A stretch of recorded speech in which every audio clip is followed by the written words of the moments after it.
كنا تكلمنا في آخر جلسة لنا عن وصول رسول الله صلى الله عليه وآله وسلم المسجد وبناءه المسجد، ثم شرعنا بالكلام عن نشاطات هذا المسجد، فكان أول كلامنا عن الصلاة. واليوم بإذن الله تعالى سنواصل الحديث ونبدأه بالكلام عن صلاة الجمعة، كيف صلاها النبي صلى الله عليه وآله وسلم.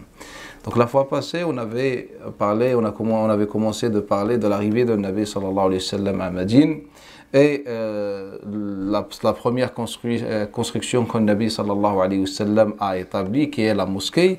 Ensuite, on a parlé de la première activité au sein de la mosquée, qui est la prière. Et aujourd'hui, Inch'Allah ta'ala, nous allons parler du prêche du vendredi, comment un-Nabi sallallahu alayhi wa sallam prêchait le vendredi, en quel moment, quel est l'objectif de cette adoration. Inna idha qara'na kitab Allah ta'ala, inna idha qara'na kitab Allah ta'ala, يعني سورة الجمعة، رأينا أن الله تعالى جعل من سورة الجمعة أو أراد من سورة الجمعة أمرا مهما جدا. وإذا قرأنا ما جاء في سورة الجمعة وما علينا أو ما أثره المسلمون من فعل للجمعة، فنجد أن هناك فرق كبير.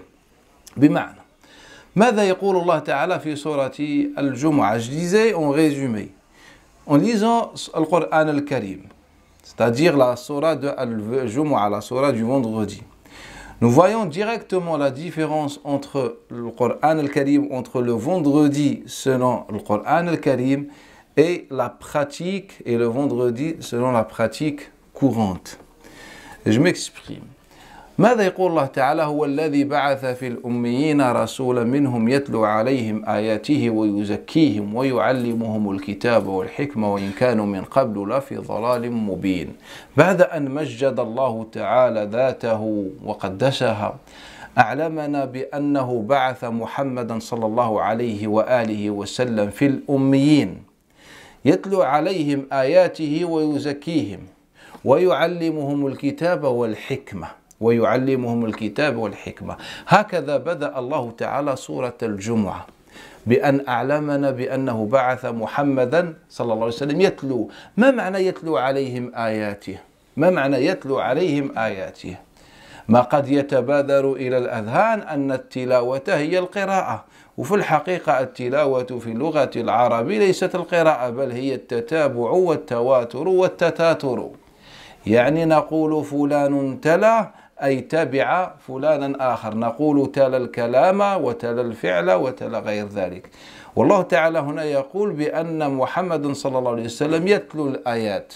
فما معنى الآيات؟ الآيات ليس هو الكم من الكلمات في القرآن الموضوع بين رقمين، يعني بين الواحد والاثنين والاثنين والثلاث. الآية في القرآن الكريم إذا قرأتم، وكنا فصلناها موضوع الآية في القرآن الكريم، الآية يقصد منها الحجة، يقصد منها الرسالة، يقصد منها الطريقة، يقصد منها الوجه الذي أراده أو الحكمة التي أرادها الله تعالى في القرآن، فكل ذلك يقصد منه أو نسميه آية. فالله تعالى أعلمنا بأن محمد صلى الله عليه وسلم إنما يتلو الآيات، يعني يذكر آيات القرآن الكريم. وإذا ذكر آيات القرآن الكريم حصلت التزكية. فما معنى التزكية؟ إذا قلنا التزكية فكثير من الناس يظن بأن التزكية هي التنقية، يعني هي التطهير، ولكن ذلك لا تشهد له العربية. فالتزكية عند العرب هي الزيادة والنماء، ولذلك يقول الله تعالى قد أفلح من زكاها وقد خاب من دساها. ما معنى دس؟ ما معنى دس الشيء؟ أي خبأه عن العيان. فالزكى هو عكس دس، فزكى هو أبدى الشيء وأظهره، ودس الشيء هو أخفى الأمر ولم يبنه.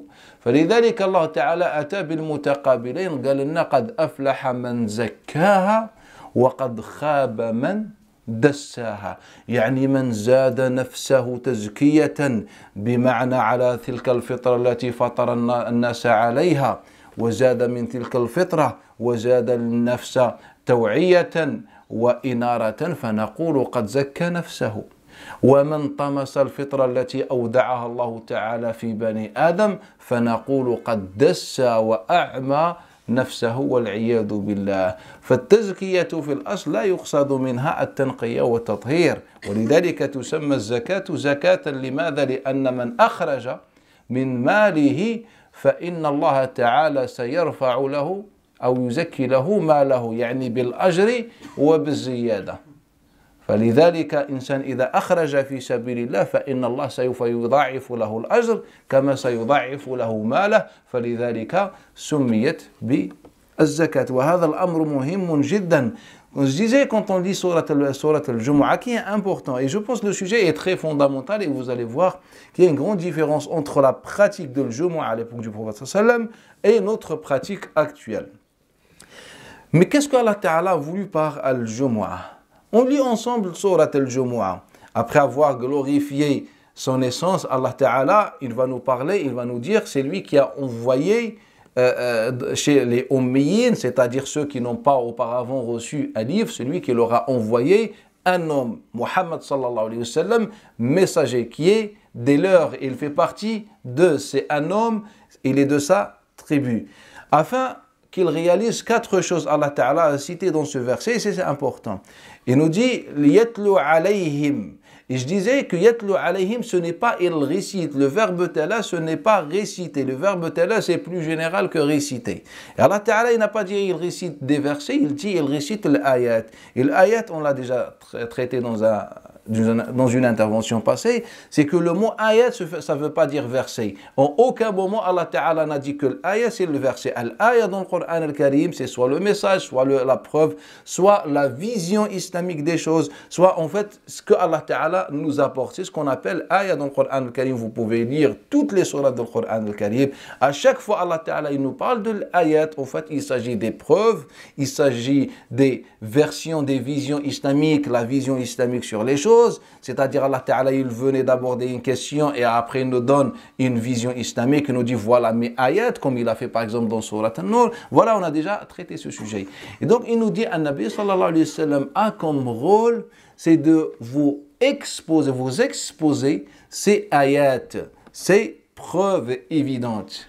Et la deuxième chose, si vous prenez la traduction, vous allez trouver qu'on a traduit le verbe zakka par le verbe purifier, c'est-à-dire il vous expose ses preuves et il vous purifie. Mais je disais, c'est une mauvaise traduction, car en langue arabe, le verbe zakka, ça veut dire accroître et augmenter. Et c'est pour ça, lorsqu'on lit l'autre verset dans lequel Allah Ta'ala dit Qad aflaha man zakkaha, c'est-à-dire celui qui fait à son nafs la tazkiya, il a réussi. Wa qad khaba man dassaha. On a vu que le verbe dassa était le contraire du verbe zakka. Dassa, le contraire du verbe zakka. Et dassa, c'est caché. Et donc, zakka, ça veut dire quoi? En fait, c'est montrer, c'est augmenter, faire apparaître quelque chose. Et les Arabes, lorsqu'ils disent zakka, ça veut dire augmenter. On dit la plante tazku, ou tazki, c'est-à-dire la plante, elle pousse. Et pourquoi on appelle az-zakat? C'est pour 2 raisons. Car si on donne pour Allah Ta'ala nous donne à la fois la récompense, c'est-à-dire il augmente notre récompense. Et la deuxième chose, c'est que Allah Ta'ala accroît et il rajoute notre fortune. C'est pour cette raison qu'on appelle az-zakat. Donc lorsqu'on dit az-zakat, ce n'est pas une perte d'argent. Au contraire, on gagne de l'argent en donnant az-zakat. Si on donne pour Allah Ta'ala, il nous rembourse en plus. Si on donne pour Allah Ta'ala, il nous donne également des récompenses. Donc en fait, si on essaie de comprendre mieux ce que ça veut dire, ou bien le sens du premier verset. Qu'est-ce qu'il est en train d'Allah Ta'ala de dire? Il est en train de nous dire que cet homme qui est Muhammad sallallahu alayhi wa sallam, qui est envoyé à une communauté qui n'a pas reçu de livre, il a pour objectif de vous exposer les preuves évidentes afin de vous faire évoluer. Et ce n'est pas afin de vous purifier. Ici, on ne parle pas de la purification. Ici, on parle des preuves exposées. Donc, il y a une différence. Parfois, Allah parle de la purification, mais pas en utilisant le mot az-zakat. خذ من أموالهم صدقة تطهرهم وتزكيهم بها. Allah Ta'ala, en parlant de zakat ou bien de l'aumône, il dit à Muhammad, prends de leurs biens une sadaqa, une aumône, pour les purifier, wa tuzakkihim, et les augmenter ou les faire évoluer. Et là, on voit que Allah Ta'ala a utilisé le mot propre, purifier. Et il était impossible de dire que zakka, c'est purifié, sinon ce n'est plus la langue arabe. On ne peut pas dire tutahhiruhum wa tutahhiruhum. Tutahhiruhum wa tuzakkihum. Al-waw en langue arabe indique la différence. Al-atf yadullu ala al-ikhtilaf. الجمع في الحكم ولكن الاختلاف في الماهية. إذا نقولوا عليهم صلوات من ربهم ورحمة. الرحمة ليست بصلاة والصلاة ليست برحمة. يعني العطف في اللغة العربية يفيد الجمع، يعني عليهم مثلا الصلوات والرحمة، ولكن يفيد اختلاف الماهية، يعني الرحمة ليست الصلاة والصلاة ليست الرحمة، فالصلاة لها معنى آخر. Bref, en général, au principe, Allah Ta'ala, en parlant de l'aumône, il nous dit l'aumône a deux objectifs. C'est tutahhiruhum, c'est les purifier, pour les purifier. Deuxième chose, c'est pour leur faire at-tazkiya. Et on a dit at-tazkiya, c'est évoluer et non purifier. Évoluer et non purifier. Donc Allah Ta'ala dans Surat al-Jumu'ah, il nous dit que le rôle de ce messager, c'est qu'il vous expose les preuves et il vous fait évoluer. C'est-à-dire évoluer à quel niveau? Au niveau intellectuel, car on parle de quoi? On parle des preuves exposées. وَيُعَلِّمُهُمُ الْكِتَابَ وَالْحِكْمَةِ. Et il vous enseigne des choses, le livre et al-hikmah. Et là, on voit que le Nabi sallallahu alayhi wa sallam a été envoyé pour deux choses, pour transmettre le livre d'Allah et la hikmah. Qu'est-ce que ça veut dire al-hikmah? Bien sûr, si vous lisez certains textes, al-hikmah a été traduit par la sunna et tout simplement, ce n'est pas bon. Ce qu'on a attribué par exemple à Abdullah ibn Abbas, avoir dit que le hikmah c'est sunna, ce n'est pas bon. Al-hikmah c'est tout simplement la sagesse.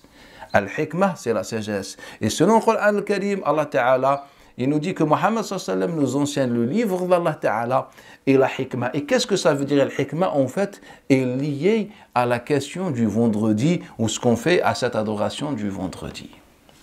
ماذا قال الله تعالى فيما بعد؟ قال وآخرين منهم لما يلحقوا بهم, ainsi qu'à d'autres qui ne sont pas encore venus. C'est-à-dire que Muhammad sallallahu alayhi wa sallam a été envoyé aux gens qui ont vécu avec lui et il est également envoyé à ceux qui ne sont pas encore venus, c'est-à-dire nous jusqu'au jugement dernier. Et c'est un verset qui prouve l'universalité de l'islam et que le Nabi sallallahu alayhi wa sallam n'a pas été envoyé uniquement pour les Arabes, il a été envoyé pour toute l'humanité. Même si, par exemple, nous dans nos pratiques, on fait montrer le contraire souvent. On fait montrer le contraire, car jusqu'à ce jour-là, on considère l'islam comme une religion arabe. C'est vrai ou pas? La langue des gens du paradis, c'est quoi?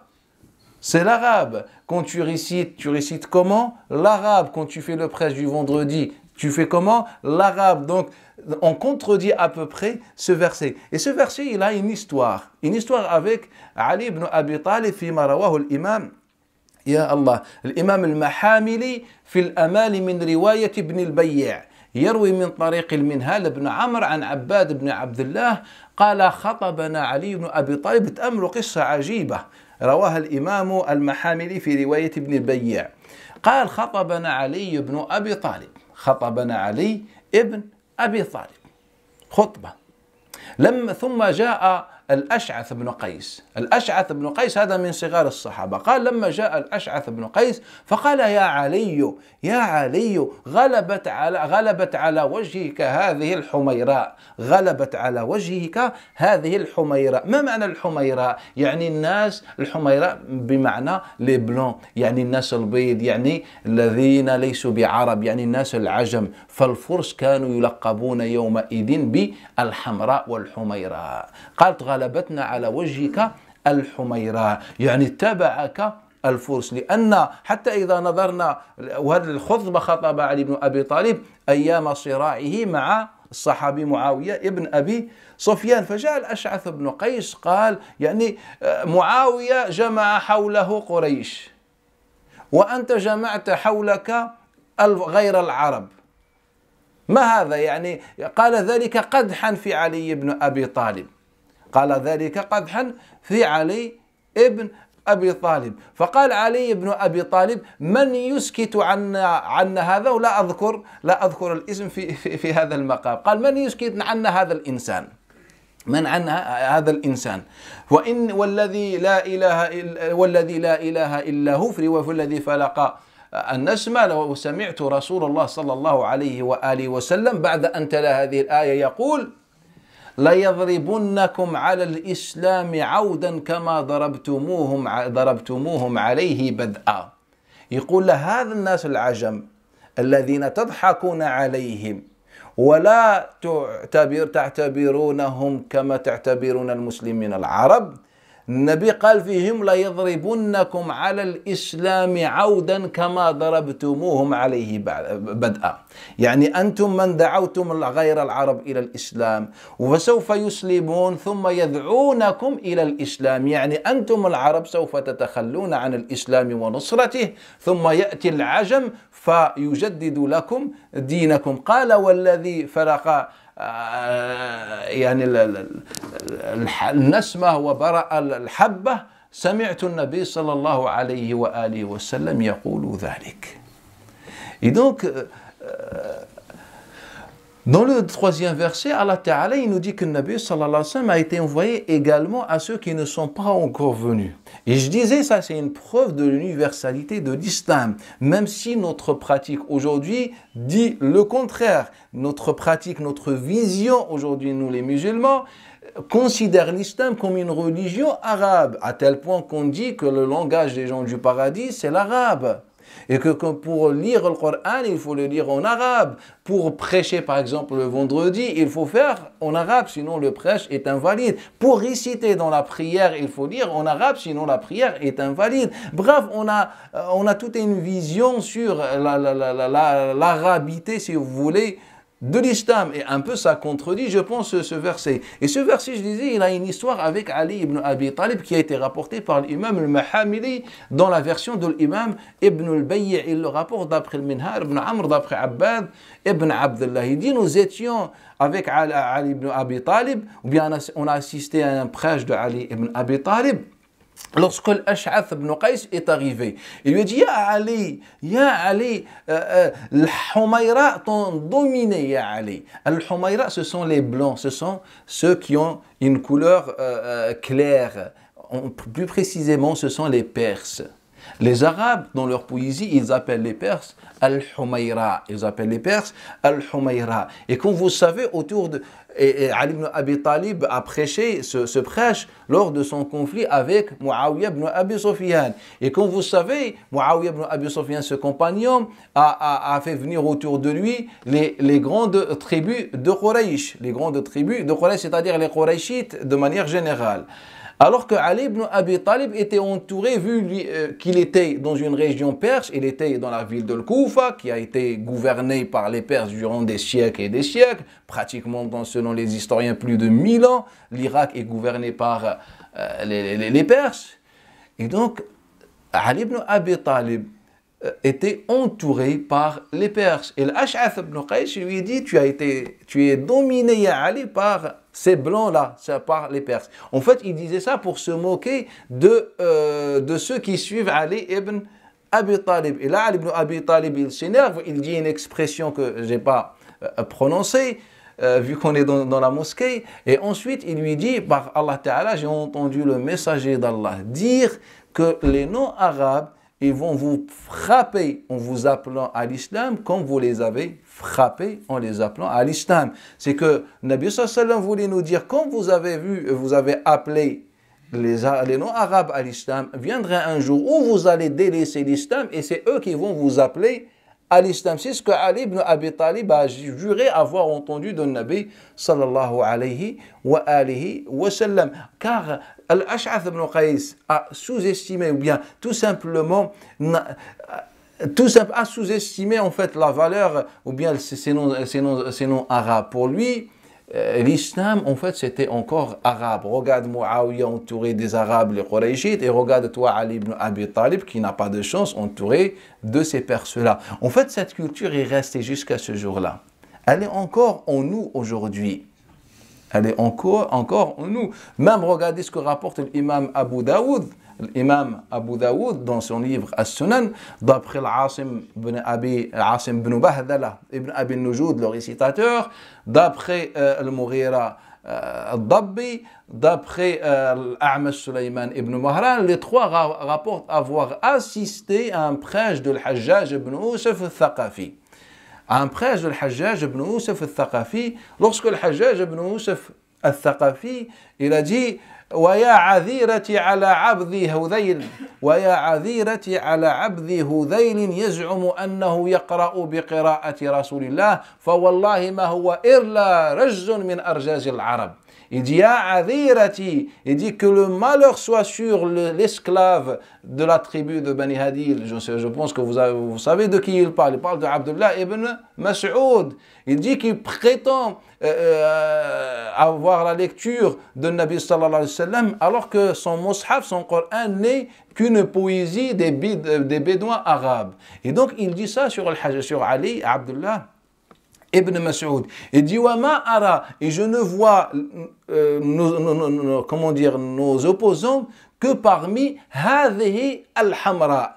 Et donc le Hajjaj ibn Yusuf al-Thaqafi s'est senti dans une situation confortable. Pourquoi? Car les opposants de l'époque, les rebelles de l'époque, ceux qui se révoltaient contre le régime à l'époque, étaient principalement de l'hamra, c'est-à-dire les non-arabes. Et donc, bref, je voulais juste ouvrir cette parenthèse par rapport à ce verset-là qui a été, cité par le Nabi sallallahu alayhi wa sallam, et ensuite le hadith de Ali ibn Abi Talib. Donc, l'islam est une religion universelle. L'islam n'est pas une religion arabe. Le Coran est descendu en arabe, c'est logique, car la tribu de Nabi est arabe. Mais on n'a pas le droit d'arabiser l'islam. Et la langue des gens du paradis, ce n'est pas l'arabe. On n'a aucun texte. C'est ce que rapporte le régime omeyyade. Mais sinon, on n'a aucun texte qui dit que les gens au paradis vont parler l'arabe. Il se peut qu'on parle français ou anglais ou je ne sais pas, ou une nouvelle langue, ou je ne sais pas, où chacun il parle comme il veut. Mais en matière de texte, on n'a tout simplement aucun texte. On revient. Qu'est-ce qu'Allah Ta'ala il dit dans Surat al-Jumu'ah? Juste après, مثل الذين حملوا التوراة ثم لم يحملوها كمثل الحمار يحمل أسفارا. Mais regardez, la sourate al-Jumu'ah fait partie des petites sourates. On est d'accord? Regardez de quoi Allah Ta'ala a parlé. Il a parlé de Nabi sallallahu alayhi wa sallam. Il a parlé de deux rôles que Nabi sallallahu alayhi wa sallam avait. Le premier rôle, c'est d'exposer les preuves afin de faire évoluer les hommes. Deuxième chose, c'est d'enseigner le livre et la manière dont on applique le livre. Allah Ta'ala l'a appelé Al-Hikmah. Deuxième sujet, Allah Ta'ala, et bien sûr l'universalité de l'islam. Deuxième sujet, Allah Ta'ala, il va parler des gens du livre, ou bien plus précisément de l'Yahoud, ceux qui ont été chargés de At-Tawrat, sauf qu'ils ne l'ont pas. Quand j'ai vu un jour la traduction, ils ont traduit par le verbe appliquer. Ils n'ont pas appliqué. Allah, il ne parle pas de l'application. Allah Ta'ala dit ceux qui ont été chargés de Tawrat et ils ne l'ont pas, porté. C'est-à-dire, ils ne l'ont pas bien transmis ou bien saisi. Allah Ta'ala, il ne parle pas de l'application de Tawrat. Ils ne l'ont pas porté, c'est-à-dire ils ne l'ont pas saisi ni transmettre ni appliquer. Allah Ta'ala, il parle de manière générale. Et donc Allah Ta'ala, il dit, leur exemple, c'est comme l'exemple d'un âne qui porte des bagages. Et regardez comment Allah Ta'ala s'exprime. Regardez comment le Coran al-Karim s'exprime. Si vous faites une comparaison entre le Coran al-Karim et entre certains textes qui ne sont pas attribués au prophète sallallahu de façon authentique, vous allez voir un grand écart. C'est que le Coran al-Karim, il n'a pas dit, et même le traducteur, lorsqu'il a traduit, il est tombé dans l'erreur. En traduisant, en fait, direct, il dit que ceux qui ont été chargés de Taurat, en fait, ils sont comme les ânes. Alors Allah Ta'ala n'a pas dit ils sont comme les ânes. Il a dit l'exemple, l'exemple de ceux qui ont été chargés de la Torah et ils ne l'ont pas porté, leur exemple est semblable à l'exemple de celui qui porte. Je ne sais pas si vous voyez la différence. Allah Ta'ala n'a pas dit ils sont comme un âne. C'est une insulte. Et le Coran n'est pas vulgaire. Il a dit l'exemple de ceux qui font ça est semblable à l'exemple de l'âne. En fait, Allah Ta'ala a comparé les deux exemples. Il n'a pas comparé l'homme directement à l'âne. Et ça, c'est un sujet important. Alors qu'on se retrouve aujourd'hui avec des textes qui, tout simplement, sont vulgaires dans leurs propos. Et malheureusement, on les a même attribués au prophète sallallahu alayhi wa alihi wa sallam. Regardez même, bien, on a déjà traité cette question pour ne pas y revenir. Allah Ta'ala, il dit, l'exemple de ceux qui ont été chargés de Taurat. Quel est le rapport entre Taurat et la prière du vendredi, vu que les deux sujets sont abordés, sont évoqués dans la même sourate? Car Allah Ta'ala, dans cette sourate, il a évoqué trois sujets. Premier sujet, le rôle de Nabi sallallahu alayhi wa sallam. Deuxième sujet, ce qu'il reproche aux Juifs, c'est le fait qu'il leur a donné comme mission à Taurat, la comprendre, la transmettre, l'appliquer, et ils ne l'ont pas fait. Et le troisième sujet, c'est la prière du vendredi. En fait, Allah Ta'ala, il parle de trois sujets. Donc, quel est le lien entre les trois? Car il faut qu'on médite le Coran al-Karim. Car nous, souvent, on a tendance de commencer en parlant du vendredi par « Ya ayyuhalladhina amanu idha nudiya lis-salati min yawmil jumu'ah » Mais Allah Ta'ala, il n'a pas commencé par ce verset, en fait, c'est la fin de la sourate. En fait, c'est simple. C'est qu'Allah Ta'ala, après avoir expliqué à l'homme le rôle de Nabi sallallahu alayhi wa sallam, et que ce rôle, c'est pour faire évoluer l'homme, c'est pour qu'il lui donne la sagesse, il a parlé des Juifs, bien de ce qu'ils reprochent aux Juifs, c'est qu'Allah Ta'ala leur a donné tous les outils nécessaires qu'Allah Ta'ala a évoqués au début de la sourate, c'est-à-dire le livre, c'est-à-dire la sagesse, etc. Mais ils n'ont pas respecté cet engagement. Donc, ils sont tombés dans l'égarement. Et troisième verset, Allah Ta'ala, c'est comme si Allah Ta'ala voulait nous donner un exemple concret sur ce que Allah Ta'ala voulait nous dire en rapport avec les Juifs.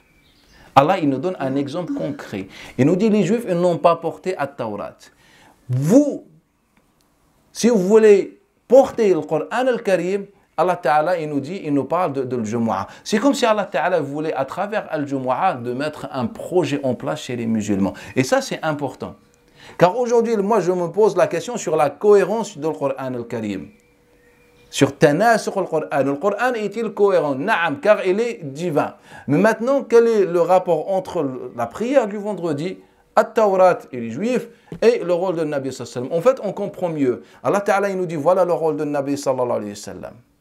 Ne soyez pas comme les Juifs qui n'ont pas porté. Pour qu'on puisse porter ce rôle-là et le comprendre, en fait, il faut qu'on fasse al-Jumu'ah. En fait, on est dans cet ordre-là. Donc, si on suit le Coran al-Karim, c'est que le Jumu'ah est un projet divin. Il a un objectif, il a une sagesse. En fait, c'est une réforme, si vous voulez.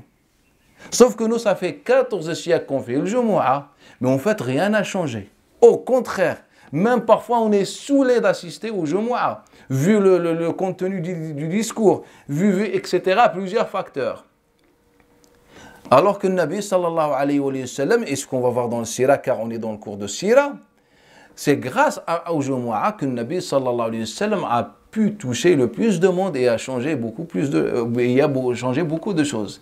Donc si on revient à la sourate, Allah Ta'ala, il nous dit, voilà le rôle de Nabi sallallahu alayhi wa sallam.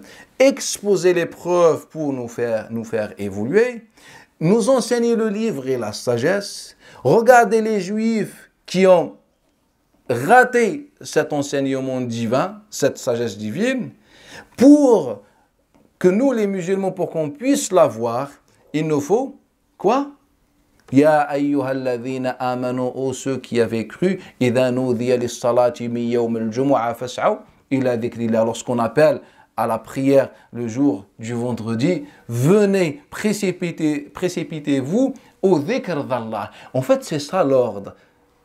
Et moi, à mon avis, et je pense que vous serez d'accord avec moi, que si le Coran al-Karim nous dit voilà la solution pour vous, c'est le Jumu'ah, c'est qu'il y a bien une solution derrière al-Jumu'ah, derrière ce prêche du vendredi ou ce jour du vendredi. Mais maintenant, la question, qu'est-ce que al-Jumu'ah? Comment ça a été pratiqué? Quel a été le contenu de al-Jumu'ah à l'époque de Nabi sallallahu alayhi wa sallam? Et on compare tout ça avec notre pratique.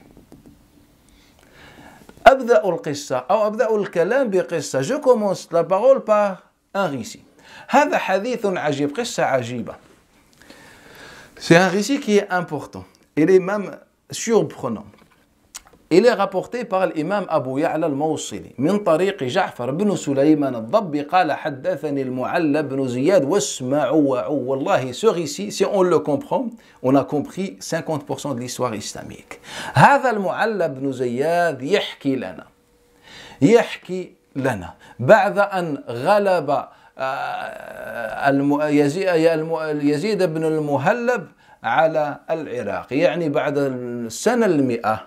هذا يزيد المهلب بن المهلب كان قائدا عند بني أمية، كان قائدا على خراسان، فغرته قوته وغره أتباعه، فقرر أن يخرج على بني أمية، وخرج عنهم وقاتلهم وسلب منهم أرض العراق، سنة 101. يحكي المعلى بن زياد هذه القصة أيامئذ. يقول أن المعلى بن زياد بعد أن غلب المحلب هذا انطلقت إلى الحسن البصري إلى بيته وكنت أخاف أن أجلس في مجلس الحسن البصري حتى لا يؤخذ بي. Je vais traduire directement, c'est important. Le Mu'alla ibn Ziyad, il nous dit qu'un jour j'étais voir Al-Hassan al-Basri chez lui. Et j'ai évité d'assister aux assises de Hassan al-Basri pour que je préserve mon âme, pour que le régime ne me tue pas. Et donc j'étais le voir. فقلت يا حسن أرأيت ما آل إليه الناس? Vois-tu comment les gens sont devenus et comment ils mangent as-suht, c'est-à-dire les biens des musulmans?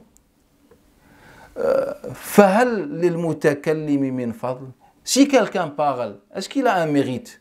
Si moi je me révolte et je dénonce cette politique, est-ce que j'aurai un mérite auprès d'Allah Ta'ala? Faqal Hassan Basri, là tu n'auras aucun mérite. Si tu dénonces, tu dis la vérité, tu n'as aucun mérite. Il faut se taire et suivre le courant.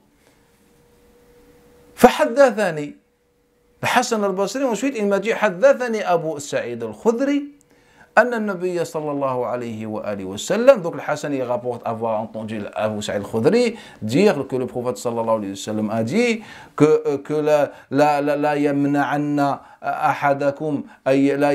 أحدكم أن يقول الحق مخافة الناس, que la peur des autres n'empêche pas l'un de vous de dire la vérité.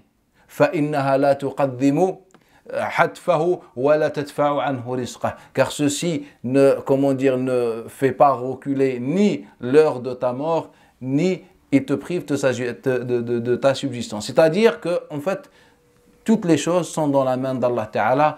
Il nous dit Al-Hassan al-Basri, voilà ce qu'il a entendu Abu Sa'id al-Khudri. Mais pour nous maintenant, c'est un hadith qui nous appelle à dire des choses. Donc ça contredit un peu la réponse de Al-Hassan al-Basri. Sauf que Al-Hassan al-Basri nous dit, et j'ai entendu aussi, et on m'a rapporté également que le Nabi sallallahu alayhi wa sallam a dit La yahillu lil mu'mini ayudhilla nafsa. Il n'est pas permis aux croyants d'humilier sa propre personne, de se faire humilier. C'est-à-dire, tu ne te mets pas dans des endroits où des gens peuvent t'humilier ou je ne sais pas. Et donc, il rapporte ce hadith pour lui expliquer qu'en fait, que ça ne sert à rien de dénoncer la politique du régime. فقلت له, Mu'alla ibn Ziyad dit, j'ai dit à Hassan, ولكن ها هو يزيد الضبي والصلاة. Mais tu connais l'histoire de Yazid al-Dabbi et la prière. ها هو يزيد الضبي والصلاة. Yazid al-Dabbi, en fait, c'est son histoire qui nous intéresse. فقال الحسن البصري إن يزيدا هذا قد ندم بعد أن سجن. Monsieur Yazid dont tu parles, il a regretté après son séjour en prison. C'est que lui, il a dénoncé quelque chose par rapport à la prière, on l'a mis en prison, il a regretté, il a changé d'avis. Et donc le Mu'alla ibn Ziyad voulait s'assurer bien si Yazid al-Dabbi a regretté ou pas. Donc il a été le voir. Il dit, donc j'ai été le voir. Et je lui dis, voilà, j'ai eu une discussion avec Al-Hassan al-Basri et il m'a dit que tu as... En fait, c'est une histoire qui est importante. Si on comprend cette histoire, on a compris 50% de l'histoire. L'histoire de nos pratiques. J'étais voir donc Yazid al-Dabbi et je lui dis, voilà ce qui s'est passé entre moi et Al-Hassan al-Basri. Il m'a dit qu'au final, tu as regretté. Il lui a dit, par Allah Ta'ala, je n'ai jamais regretté ce que j'ai fait. C'est-à-dire le fait de dénoncer, de lutter contre la prière du régime. Et donc, je reviens vers Al-Hassan al-Basri. Et je lui dis, voilà, je viens de voir Yazid al-Dabbi et il m'a dit qu'il n'a pas regretté. Faqal anta wa dhak. Il a dit, c'est ton avis. Et je retourne voir Yazid al-Dabbi et il va me raconter son histoire. Et on nous dit qu'un jour, l'imam de la mosquée, il a fait un prêt, le Jumu'ah, la prière de le Jumu'ah. Et il a prolongé longtemps. En fait, car à cette époque, la prière de Jumu'ah a commencé soit Dhuha, soit la prière, soit Zawal, soit Dhuha, c'est-à-dire vers 10h du matin, soit Muntasaf al-Nahar, et ça je vous ai expliqué, soit Az-Zawal, et elle se termine juste avant le Maghrib. C'est-à-dire toute la journée, juste un prêche. Et dans ce prêche, comme rapporte l'imam Ibn Shabba, l'imam Al-Fasawi, l'imam Abdul Razzaq, l'imam Ibn Abi Shayba et d'autres, il nous rapporte que les imams étaient obligés de lire les décrets de la semaine. Les décrets de la semaine. C'est qu'ils avaient des tas de décrets, des écrits, etc. Et commencent à lire tout ce que le gouverneur va faire ou il a fait la semaine. Donc les imams étaient obligés de lire ça. Et quand on dit de lire ça, ensuite argumenter pour donner légitimité à ces décrets-là. Et en fait, c'était un peu le rôle des imams. C'est pour ça on a touché les horaires du vendredi, on a touché le contenu du vendredi. Et ça, je vais vous expliquer. Et donc, Yazid va nous raconter son histoire. Il nous dit un jour, l'imam, il était en train de faire le khutbah, lorsque je me suis levé et je lui ai dit, ناشدتك الله الصلاة. يعني il a dit, crains Allah Ta'ala, mais fais la prière, et il est tard là. قال فأخذني الجند. Et les soldats m'ont pris. Les soldats dans la mosquée. Dans toutes les mosquées, à cette époque, il y avait des agents de sécurité. Et ça, c'est notoire. فأخذني الجند. قال فجاءوني بطني. C'est-à-dire, ils ont commencé à piétiner mon ventre.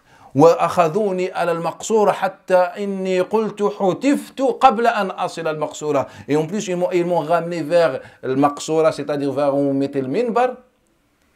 Et je me suis dit, je ne vais pas arriver au minbar. Ils vont me tuer avant que j'arrive au minbar. Tellement ils me mettaient des coups, etc. Et quand ils me posent devant l'imam, le imam de l'Hajjaj ibn Yusuf Thaqafi, environ l'année 75-76, l'année 75-76, il me dit, qu'est-ce que anta majnoun, tu es fou? Car il est le seul qui parle. Tu es fou? Je lui dis, ya imam, billahi alayk, si on a récité le Coran al-Karim, est-ce que le Coran al-Karim peut, remplacer une prière? Il lui a dit non. En fait, pourquoi il pose la question? En fait, car ce que tu dis, c'est que du blabla. Ce n'est même pas le Coran al-Karim. Et malgré ça, ta parole, elle remplace la prière qu'on n'a pas encore priée. Et lui dit, et moi je te dis le Coran al-Karim, il ne remplace pas alors que ta parole remplace la prière. قال فأمر بي. Il a ordonné de me tuer. قال وأنس بن مالك. Le compagnon était assis. فقلت يا أنس. Il est assis عند المنبر, il dit, يا أنس ما أقول أحق هو أم باطل قال فسكت والله ما قال شيئا. Il n'a rien dit, il n'a pas répondu. Anas ibn Malik. ثم أنس بن مالك. Voilà, je sens quand je rentre dans cette histoire, voilà, on revient. Yazid ibn Muhalla, après l'imam a envoyé une lettre à Al-Hajjaj ibn Thaqafi, il lui a raconté ce qui s'est passé. Et Al-Hajjaj a répondu, lui a dit, si cet homme, selon les témoins, est fou, fa'fu an, relâche-le. S'il n'est pas fou, fasammil a'aynayhi wa qatti' atrafa. Arrache-lui les yeux et découpe-lui ses membres. Mais je pense que vous connaissez ce hadith-là. Vous le connaissez ou pas? Ben, il est connu. Le hadith de l'urine des chameaux, ça vous dit quelque chose? Barakallahu fikum. En fait, il est cité dans l'urine des chameaux. L'histoire de Bani Urayna, الذين اشتروا المدينة, في الحديث الذي رواه سليمان التيمي وغير عن أنس بن مالك, قال اشتروا المدينة وكذا كذا كذا, ثم قتلوا راعي رسول الله صلى الله عليه وسلم. Ils ont tué le berger du messager d'Allah et le prophète صلى الله عليه وسلم a ordonné de leur arracher les yeux, couper leurs membres, leurs pieds, leurs mains et leurs pieds. Vous connaissez ce hadith-là? Qu'est-ce que vous en pensez? Il est dans l'authentique de Bukhari. Qu'est-ce que vous en pensez? Selon vous, est-ce que le Nabi sallallahu alayhi wa sallam peut faire ça? Arracher les yeux des gens? Crucifier. Ah, il a dit crucifier, j'ai oublié. Il a demandé de les crucifier, d'arracher leurs yeux et de démembrer leurs membres. Est-ce que c'est faisable? Est-ce que le Nabi sallallahu alayhi wa sallam peut faire ça selon vous? Eh bien, il est authentique, il l'a fait. Sauf si vous remettez l'authenticité en question, et là, c'est une autre question. En fait, ce Hajjaj ibn Yusuf al-Thaqafi, même ce qu'il dit Ja'far al-Sadiq d'après Muhammad al-Baqir, Ya laytahu lam yuhaddith bihi al-Hajjaj. Ya laytahu lam yuhaddith bihi al-Hajjaj. Il disait ça sur Anas ibn Malik. Il dit pourquoi Anas ibn Malik va rapporter ça à Al-Hajjaj ibn al-Thaqafi. Et Al-Hajjaj ibn Yusuf al-Thaqafi s'est servi de ce hadith-là durant toute sa vie. Il a crucifié des hommes et des femmes, il leur a arraché à chaque fois les yeux en se servant de ce hadith-là qui va être rapporté et par la suite authentifié, malheureusement par les musulmans. On revient à notre question. En fait, l'histoire de Yazid al-Dabbi, en fait, elle concerne la prière du vendredi. C'est que la prière du vendredi, comme il nous dit l'histoire au début, lorsque le Mu'alla ibn Ziyad a posé la question à Hassan al-Basri, j'ai oublié une phrase de ce hadith-là, قال عرضوا السيف فمنعنا الكلام. Ils nous ont exposé leurs épées et donc ça nous a empêché de dire les choses. J'ai oublié de vous dire cette phrase qui est au début de l'histoire. En fait, cette histoire, elle parle de Al-Yazid ibn Muhallab, qui n'était pas d'accord avec le prêche du vendredi à l'époque de Bani Umayya. Et dans cette histoire, on voit la pression que mettait le régime sur les imams et sur les savants. Et c'est pour ça que même des fois, dire les choses n'était pas permis, n'était pas autorisé. Et c'est pour ça, aujourd'hui, on s'est retrouvé avec une pratique qui est différente. Je vous donne un exemple tout simple. Si vous prenez les gens de Koufa et vous les comparez avec les gens de Damas, le régime, vous allez voir une grande différence au niveau de la prière du vendredi. C'est que Ali ibn Abi Talib et les compagnons de Koufa avaient dit que la prière du vendredi ne se fait que dans une ville et que ceux qui vivent aux alentours de la ville ne sont pas concernés par le vendredi. C'est ce que disent ses compagnons. Quand vous allez voir le régime, en fait le régime aujourd'hui il nous dit la jumu'ata illa ala trois personnes, musafir, al-mar'a ou al-abd. Et on dit seules 3 personnes qui peuvent ne pas assister au Jumu'ah. L'esclave, la femme et le voyageur. En fait, pourquoi ils ont propagé ce genre de texte-là? En fait, pour appeler tous les musulmans à assister à leur vendredi. C'est pour ça Sulayman ibn Moussa, al-Shami, qui était le juge de l'époque, il nous dit les préfets, les responsables, ils envoyaient les messagers autour de Damas pour faire venir tous les musulmans à chaque vendredi. Vous connaissez le Ghouta? On la voit souvent à la télé ce dernier temps. Al-Ghouta, l'histoire de Daesh, etc., ce qui se passe là-bas. Et bien, Aqas et al-Ghouta, si on prend la mosquée de Damas et on parle de Aqas et al-Ghouta, que ce soit le Ghouta oriental ou le Ghouta occidental, on a pratiquement dizaines de kilomètres de distance à faire à pied pour assister aux prêches du régime. Ils étaient obligés à faire cette distance-là. Alors que les autres compagnons avaient dit aux gens, non, seuls ceux qui sont autour de la mosquée dans la grande ville qui viennent assister. À l'époque de Nabi sallallahu alayhi wa sallam, tous ceux qui vivaient aux alentours de Medina, y compris les gens de Quba, ne venaient jamais à la mosquée prier le vendredi. Alors que Quba ne se trouve que à 3,5 km de la mosquée de Nabi sallallahu alayhi wa sallam, c'est-à-dire une dizaine de minutes, tu prends une monture, une dizaine de minutes et tu es à la mosquée. Mais on n'a jamais vu qu'un homme de Bani al-Aws, de la tribu de l'Aws de Quba, est venu un jour à la prière du vendredi avec un Nabi sallallahu alayhi wa sallam. Et là, on comprend en fait comment le vendredi a été instrumentalisé pour des raisons politiques. Comment on a forcé tout le monde à venir assister à la prière du vendredi pour qu'on leur dicte nos politiques. Alors qu'à l'époque de Nabi sallallahu alayhi wa sallam, le vendredi avait une autre vision. Qu'est-ce que Nabi sallallahu alayhi wa sallam a dit dans le hadith notoire, le hadith Bakr ibn Abdullah al-Muzni an Abdullah ibn Omar, hadith Aïd ibn Abdullah an Abdullah ibn Omar, bref, le hadith de Urwa d'après Aïcha. Nabi sallallahu alayhi wa sallam قال الهجرة هجرتان الهجرة هجرتان هجرة الباذي وهجرة الحاذي وهجرة الحاضر. Nabi sallallahu alayhi wa sallam dans le hadith. Et ce hadith, regardez, étrangement, il est notoire. Il est plus qu'authentique, mais il ne se trouve dans aucun livre reconnu. Il nous dit, Nabi sallallahu alayhi wa sallam, l'immigration est deux. L'immigration des Bédouins et l'immigration des Médinois, ceux qui sont dans la ville. Il nous dit, wa amma hijratu al-badi فإذا دعي أجاب وأما هجرة الحاضر فهي الأشد بالية. Il nous dit la hijra, l'immigration des Bédouins, c'est lorsqu'on les appelle, ils répondent présent. C'est-à-dire ils restent dans leur confort, ils restent dans leur vie, dans leur quotidien. Mais si on les appelle, ils doivent nous répondre présent. Alors que hijrat al-badi, l'hijra des Médinois, ceux qui sont à la ville, c'est la plus difficile. Pourquoi? Car quotidiennement, ils sont avec le Nabi sallallahu alayhi wa sallam dans ses activités, etc. En fait, si on comprend ce hadith-là, qu'on a déjà traité, on l'a déjà vu, on comprend quoi? On comprend que la prière du vendredi à l'époque de Nabi sallallahu alayhi wa sallam visait ceux qui étaient actifs dans la société islamique.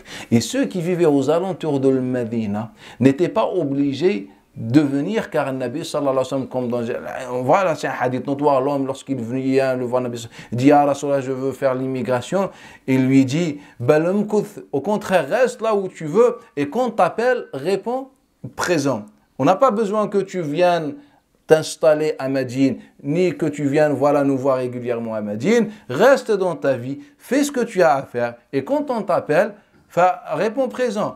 Et un autre, il vient voir Nabi sallallahu alayhi wa sallam, il dit, ya Rasulallah, moi je veux faire l'immigration. Nabi sallallahu alayhi wa sallam, il lui dit, atu'addi zakat, est-ce que tu donnes l'aumône à zakat? Il lui dit, naam. Il lui dit, reste là où tu es. Quand on a besoin de zakat, on va t'envoyer quelqu'un. Mais Nabi sallallahu alayhi wa sallam n'appelait pas les gens à venir physiquement chez lui. Les alentours de Medina, ceux qui avaient leurs occupations, leurs terres, qui travaillaient, etc.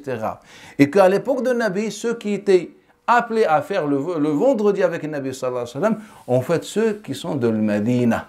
Al-Hijra dont le Nabi sallallahu alayhi wa sallam parle, la migration dont le Nabi sallallahu alayhi wa sallam a parlé, qui est la plus difficile. Et là, donc, quand on prend les deux courants, le courant du régime qui appelle tout le monde à venir, et on a les compagnons qui n'appellent pas tout le monde à venir, et ils leur disent même restez, vous n'avez aucune Jumu'ah à faire. Et là, c'est un sujet important. Comment expliquez-vous que les compagnons n'appellent pas et que le régime appelle? C'est qu'il y a quelque chose. Et quand on revient à l'époque du prophète sallallahu alayhi wa sallam, on voit que le Nabi sallallahu alayhi wa sallam, ou bien que les compagnons ont confirmé tout simplement ce que le Nabi sallallahu alayhi wa sallam a fait. Je vous donne un autre exemple. Nous, chaque vendredi, on fait ad-du'a. À un moment, je polémiquais ou je me prenais la tête comme, je pense, les nouveaux musulmans, pas forcément convertis, mais les nouveaux musulmans, les jeunes, etc. Est-ce qu'on lève les deux mains pendant le Jumu'ah ou pas? Et donc, il y en a qui disent bid'a, une innovation, et d'autres qui disent ce n'est pas une bid'a. Et moi, avant, quand j'étais dans certains courants, je disais que c'était une bid'a. Et après, à un moment donné, j'ai changé d'avis, je me suis dit non, ce n'est pas une bid'a, peut-être j'ai trouvé d'autres textes, d'autres arguments, ou je ne sais pas. Et donc, je disais que c'était plus une bid'a. Jusqu'à un moment, je me pose des questions. Je commence à me poser des questions. Mais en fait, pourquoi à chaque fois il y a deux versions? Pourquoi à chaque fois il y a deux textes qui s'opposent? Et donc, quand je me suis posé cette question, j'ai commencé à faire mes recherches. Et parmi mes recherches, en fait, c'était ma recherche sur la question de lever les deux mains. En fait, lever les deux mains, en fait, il y a deux avis. Il y a un avis qui dit c'est recommandé, et il y a un avis qui dit c'est une bid'a interdite.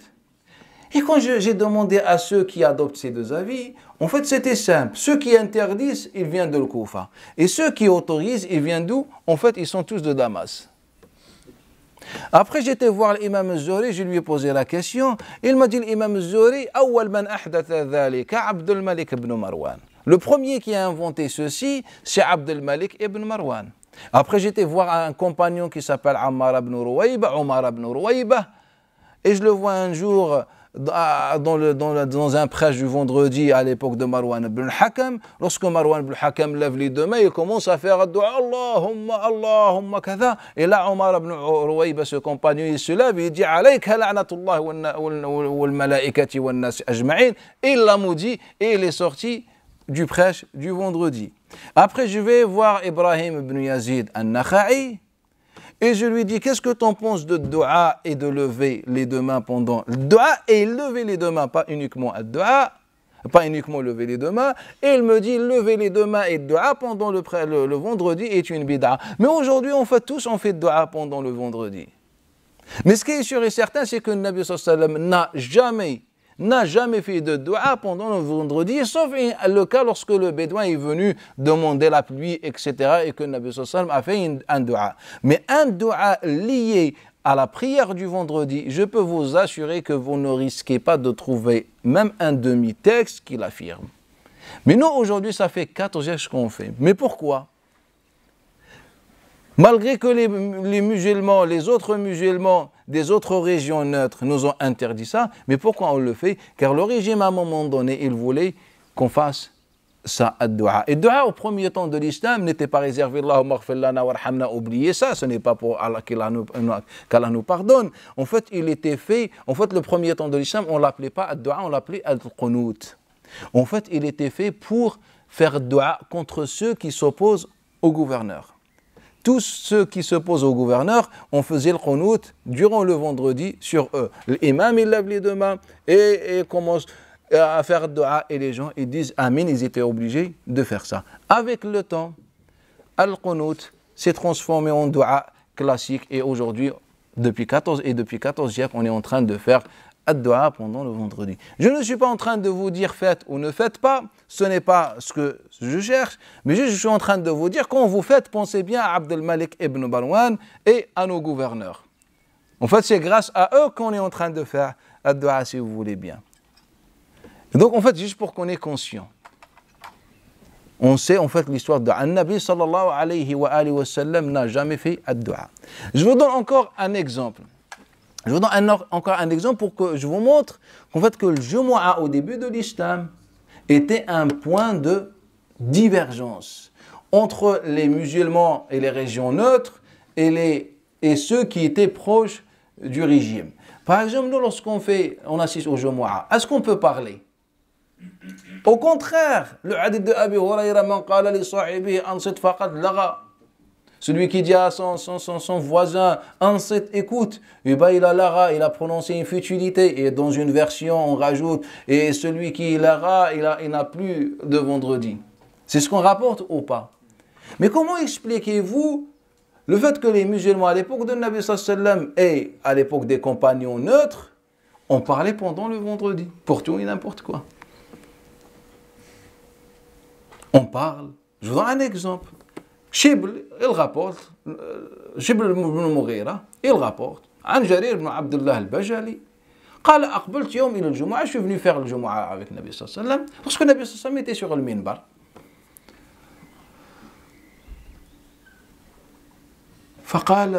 Et lorsque je rentre, je vois tout le monde en train de me regarder.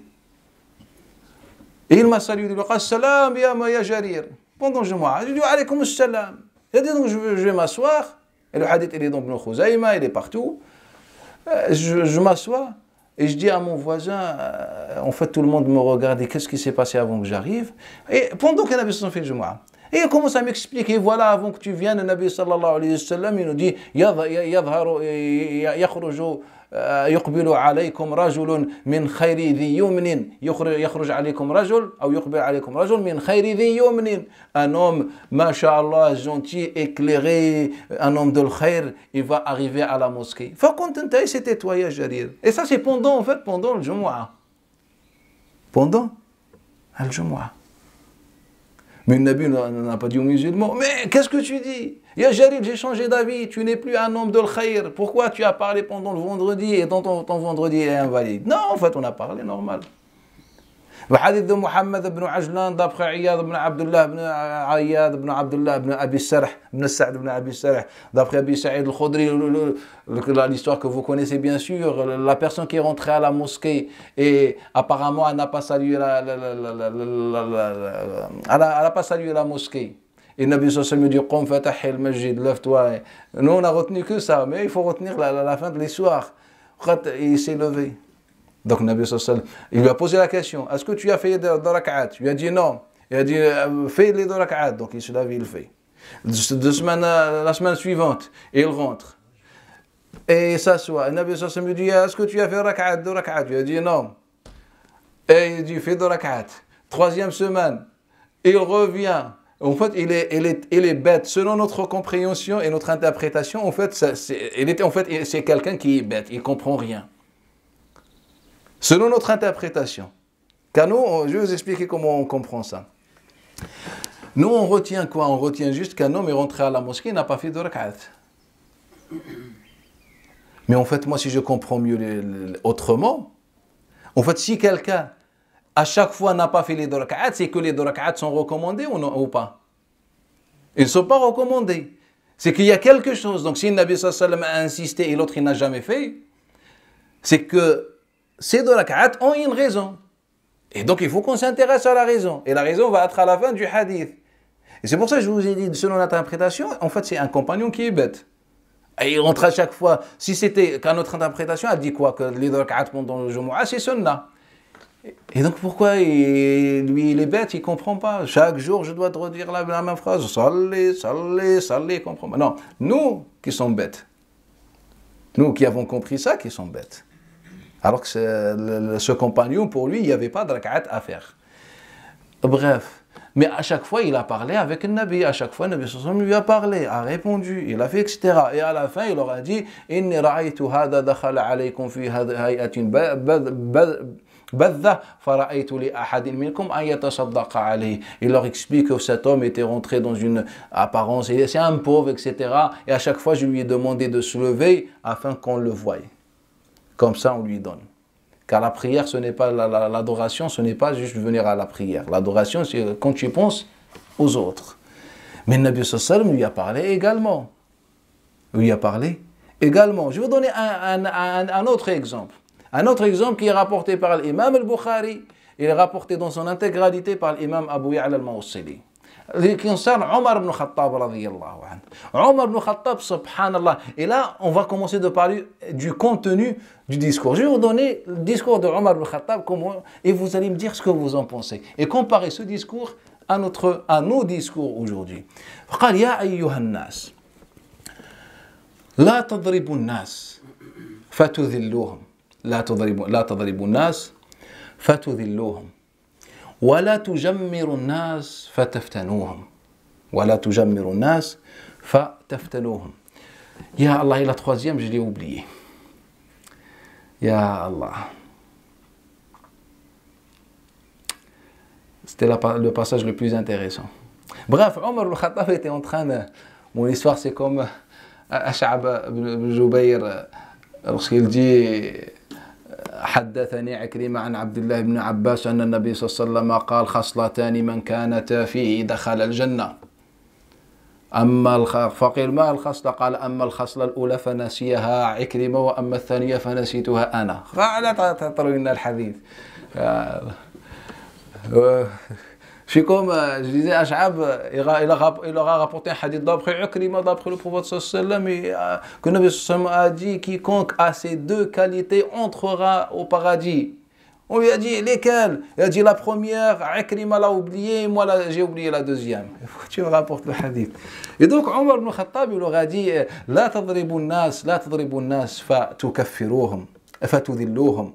ولا تجمر الناس التجمير, il leur dit dans le sens, ne frappez pas les gens, sinon vous allez les humilier, ainsi, comme ça. Et la تجمر الناس, jammara, ne retenez pas les gens dans leur commerce, c'est-à-dire lorsqu'on envoie des gens dans le commerce, dans le travail, etc. Et on les retient, on les pousse à, comment dire, ne pas quitter leur lieu de travail, on les force à rester constamment dans le travail, etc. On dit, la tujammiruhum fataftinuhum. Wa'rifu linnasi huquqahum. Wa la ta'kulu huquqahum fatukaffiruhum. Et ne mangez pas leurs droits, sinon ils vont devenir kafirs. En fait, la première parole, il dit ne les frappez pas, sinon vous allez les humilier. Deuxième, il ne faut pas imposer aux musulmans plus ce qu'ils peuvent supporter comme travail, sinon vous allez les mettre dans la fitna. Et donnez leurs droits, sinon ils vont, vous allez les pousser à être non reconnaissants. Et le quatrième est parti de ma tête. Bref. فقام عمرو بن العاص. عمرو بن العاص, c'est un compagnon ou pas? Il se lève, il dit يا أمير المؤمنين يا أمير المؤمنين أرأيت أميرا أمرته أيحل له أن يضرب أحد رعيته؟ قال يقتص منه وقد رأيت رسول الله صلى الله عليه وسلم يقتص من نفسه. Omar, il se lève, il lui pose une question. Il dit à Omar, si tu désignes quelqu'un en tant que chef et qu'il frappe un citoyen. Omar al-Khattab répond, il dit, on applique sur lui la loi de Talion. Mais en fait, tout ça, cette conversation, ce débat, cet échange, en fait, c'est pendant le Al-Jumu'ah. Pendant Al-Jumu'ah. Ce n'est pas en dehors du Jumu'ah, c'est pendant Al-Jumu'ah. En fait, on peut passer toute la journée à citer des exemples dans lesquels on a parlé à l'époque de Nabi sallallahu alayhi wa sallam pendant le Jumu'ah, ou à l'époque de Omar al-Khattab pendant le Jumu'ah, ou le hadith de Abu Daoud, d'après Shu'ba, d'après Sibak, d'après Nu'man ibn Bashir.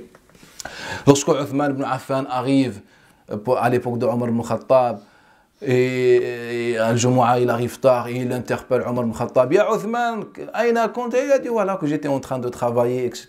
Il lui dit, et j'ai même pas eu le temps de fermer, de me laver, j'ai fait les ablutions vite fait, et je suis là. Allez, encore, tu t'es pas lavé, etc. Mais, et en fait, ça se passe pendant le prêche du vendredi. Bref, en fait, à l'époque de Nabi sallallahu alayhi wa sallam, le prêche n'était pas un rituel, n'était pas un rite, voilà, comme la prière, pas parler. En fait, le prêche à l'époque du prophète, c'était plus un échange qu'un prêche prononcé par l'imam. En fait, on parle, on pouvait échanger, on pouvait poser la question à celui qui nous fait le prêche. En fait, ça se passait comme ça à l'époque du prophète et des compagnons. Et puis les Bani Umayya ont donné cette dimension sacrée au prêche pour priver les gens de réfléchir et pour qu'on donne plus d'importance au prêche. Et on leur dit que celui qui rate 3 vendredis, et dans une version munafiq, un hypocrite, et dans une version mata maytatan jahiliya, ils mettent comme Abu Jahl wal iyadu billah, juste 3 vendredis du régime. Le Nabi n'a jamais prononcé ce genre de paroles. ولقد هممت أن آمر رجلا فيحتطب وآمر إنسان فيؤذن وآمر واحد باش يصلي بالناس يا أم الناس ثم أعذل إلى رجال يتركون الجمع فأحرق عليهم بيوتهم. Vous connaissez ce hadith là de Abi Zinad d'après l'Araj d'après Abu Huraira que le Nabi sallallahu alayhi wa sallam dit j'ai failli demander à quelqu'un de m'apporter du bois et à désigner un mu'adhin et désigner un imam, comme ça je vais brûler des gens dans leur maison car ils ne font pas. Et il y a une erreur dans la version célèbre, on dit le jama'a, mais on ne parle pas de jama'a, en fait on parle de al-jumu'at, al-jumu'at, et la prière du vendredi. En fait on a mis tout un système pour inciter les gens à ne jamais rater le vendredi, car dans le vendredi on transmet nos messages. Et depuis, en fait, on donne cette dimension au vendredi. À l'époque de Nabi sallallahu alayhi wa sallam, le vendredi était simple. C'était le jour où les musulmans se rassemblent. Et qu'est-ce que Allah Ta'ala dit dans le Coran al-Karim? Ya ayyuhalladhina amanu idha nudiya lis-salati min al-jumu'ah ou la min yawm al-jumu'ah? Et lorsqu'Allah Ta'ala a parlé de Sabt, il a dit min yawm al-sabt ou la min al-sabt? Lorsqu'Allah Ta'ala a parlé de Sabt chez les Juifs, il a dit yawm al-sabt? Min Barakallahu fi. Et lorsqu'il a parlé du vendredi, Barakallahu fi. Et quelle est la différence? C'est que Sabt est un nom propre et le Jumu'ah ce n'est pas un nom propre, c'est le jour du rassemblement. C'est le jour du rassemblement. Al-Jumu'ah c'est une appellation islamique. Les Arabes n'ont jamais appelé le vendredi le Jumu'ah al-Jumu'ah. C'est pour ça dans certaines traces comme rapporte, comme il s'appelle Hisham ibn Hassan d'après Muhammad ibn Sirin, que les Arabes avant ils appelaient le vendredi, ils l'appelaient Yawm al-Aruba. Yawm al-Aruba. Le Coran al-Karim confirme qu'en fait, le vendredi, le Jumu'ah, ce n'est pas le nom du jour. En fait, c'est le jour du rassemblement. C'est qu'Allah Ta'ala a demandé aux musulmans de se rassembler une fois par semaine. Et que c'est Nabi qui a désigné Yawm al-Aruba. Pour qu'on précise bien. Ce n'est pas le vendredi. Allah a demandé un jour par semaine. Et Nabi a précisé, sallallahu alayhi wa sallam. Et donc, à la base, est-ce que le jour vendredi est sacré? Si on dit qu'Allah n'a pas désigné. Non. Et est-ce qu'on doit faire les grandes ablutions pour venir prier? Est-ce qu'on doit venir tôt c'est comme si on a sacrifié une vache? Et si on vient moins tôt, c'est comme si on a sacrifié une brebis. Et si on est venu un peu plus tard, c'est comme si on a sacrifié un canard, une perdrix, un faisan, une poule, un oiseau, rajouter un pigeon. Non, en fait, rien du tout. Vous voyez comment Wallah, il y a des textes qui ne sont pas authentiques d'après Nabi sallallahu alayhi wa sallam, qui nous égarent du sens du vendredi. Malheureusement, on n'a pas le temps, sinon je serais resté avec chaque texte où je vous explique toutes les chaînes de transmission et l'histoire, son origine, comment il est sorti et comment par la suite on l'applique. Les compagnons ne venaient pas à, je ne sais pas, 5 heures du matin pour faire espérer être parmi la liste des anges et avoir la récompense de la vache.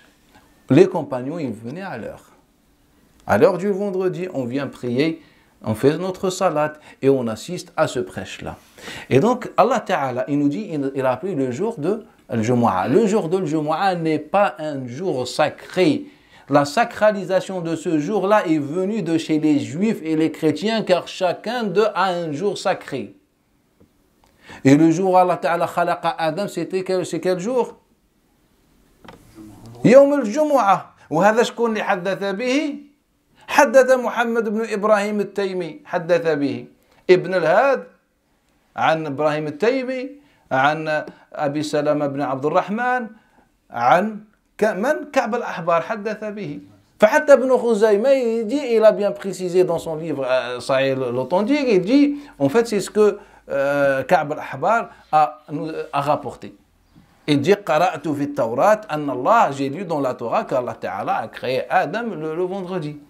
Et donc avec ce genre de texte, ce jour-là, le vendredi a pris cette dimension sacrée. Non, le jour, en fait, c'est un jour comme les jours. Samedi, dimanche, lundi, vendredi, je ne sais pas quoi. En fait, c'est tous des jours d'Allah Ta'ala. Ayyam Allah, ils sont tous pareils. Les musulmans ne sont pas paranoïaques comme les autres, les juifs et les chrétiens. Nous, on ne sacralise pas tout et n'importe quoi. Nous, on a le Coran al-Karim, on a le hadith de Nabi sallallahu alayhi wa sallam, on a nos principes. C'est ce qui est sacré en islam. Mais le vendredi n'est tout simplement pas sacré. Le vendredi n'a pas été désigné par Allah. Allah Ta'ala il dit Ya ayyuhalladhina amanu idha nudiya lis-salati min yawm al-jumu'ah. Alors, vous qui avez cru, lorsqu'on vous appelle à la prière le jour de votre rassemblement, venez. Et Nabi sallallahu alayhi wa sallam a désigné Yawm Aruba en fonction du mode de vie à son époque. Ça s'arrête là. Et donc, on ne vient pas. Même Aïcha, lorsqu'elle entend que certains ont dit qu'il fallait faire les grandes ablutions pour venir au vendredi, comme rapporte Hicham d'après Urwa, et rapporte aussi Abdurrahman ibn Abi Zinad d'après Hicham, d'après Urwa, d'après Aïcha, dit Wayhakum, innama kana an-nas ya'tun. Les gens ils venaient après leur travail, ils avaient un peu de sueur, les odeurs, ce qui est normal. Et le Nabi sallallahu alayhi wa sallam قال لهم هلا, ce qu'on appelle at-tahdhir, halla, ça serait bien que vous fassiez vous laviez, c'est ça, halla, pas il faut pas, juste pour la sueur, etc. Mais toi, tu viens d'un travail, tu viens normal, en fait, tu fais pas etc. Et c'est pour ça que les compagnons ne faisaient pas les ablutions, ou les grandes ablutions pendant le vendredi. En fait, c'est un jour normal. Tu viens, c'est un jour. Comme les autres jours, sauf que ce jour-là, ce qui est différent, c'est le rassemblement, c'est le prêche, c'est la prière, on vient, on assiste. Mais de venir plus tôt, ou je ne sais pas, etc., ça, ce n'est pas religieux. Et qu'est-ce qu'Allah Ta'ala nous dit? إِذَا نُودِيَ لِلصَّلَاةِ مِنْ يَوْمِ الْجُمُعَةِ فَاسْعَوْا إِلَى ذِكْرِ. Qu'est-ce que ça veut dire dhikrillah? Subhanallah, alhamdulillah, Allahu Akbar. Qu'est-ce que ça veut dire dhikrillah? Si on lit le Coran al-Karim, on comprend qu'on s'est trompé sur beaucoup de choses. ذكر الله صاد والقرآن ذكر ولقد يسرنا بارك الله فيك ولقد يسرنا القرآن le rôle du Coran c'est quoi? الذكر قد أنزلنا عليكم ذكرا رسولا يتلو عليكم آياتنا مبينات سورة الطلاق. الله تعالى أسمى هنا الرسول ذكر لأن هذا بدل. قد أنزلنا عليكم ذكرا رسولا بدل، رسول بدل أو عطف بيان. Qu'est-ce que le dhikr quand on lit le Coran al-Karim? Allah Ta'ala nous dit al-dhikr c'est le message que porte le Coran. Sad wal Coran dhikr, surat Sad, le Coran qui contient le dhikr. وَلَقَدْ يَسَّرْنَا الْقُرْآنَ لِلذِّكْرِ. Et nous avons facilité le Coran pour un rappel dans ce sens-là. وَأَنزَلْنَا إِلَيْكَ الذِّكْرَ لِتُبَيِّنَ لِلنَّاسِ. الزَّبُورُ مِنْ بَعْدِ الذِّكْرِ. Toutes les fois Allah Ta'ala parle de dhikr, en fait on parle du message que porte le Coran al-Karim. وما أرسلنا قبلك إلا رجالا نوحي إليهم فاسألوا أهل الذكر إن كنتم لا تعلمون. وشكون هنا أهل الذكر؟ هم اليهود والنصارى، لأن الله تعالى يتكلم عن الأنبياء وما أرسلنا قبلك إلا رجالا نوحي إليهم فاسألوا أهل الذكر، يعني فاسألوا أهل أتباعهم إن كنتم لا تعلمون، لأن الأنبياء ماتوا فاسألوا أتباعهم، فاسألوا أهل الذكر Et kuntum la ta'lamun, Allah Ta'ala il dit que nous avons envoyé avant toi des hommes à qui on a révélé. Donc demandez aux gens de dhikr, c'est-à-dire demandez à leurs suiveurs, ceux qui comprennent, qui ont étudié leurs livres. Et Allah Ta'ala a dit ça à Muhammad sallallahu alayhi wa sallam à son époque. C'est-à-dire il a appelé les associateurs au début, s'ils ne sont pas sûrs, s'ils doutent de l'authenticité de la prophétie de Nabi, d'aller voir qui? Les gens qui ont auparavant reçu le dhikr. En fait, c'est quoi le dhikr?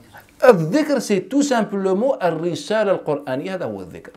Le dhikr, c'est le message divin dans le Coran al-Karim, avec ses preuves, avec sa réforme, avec son social, avec sa spiritualité, avec ses récits, avec tout ça, en fait, on appelle ça al-dhikr. فالله تعالى يقول لذكر إلى ذكر الله.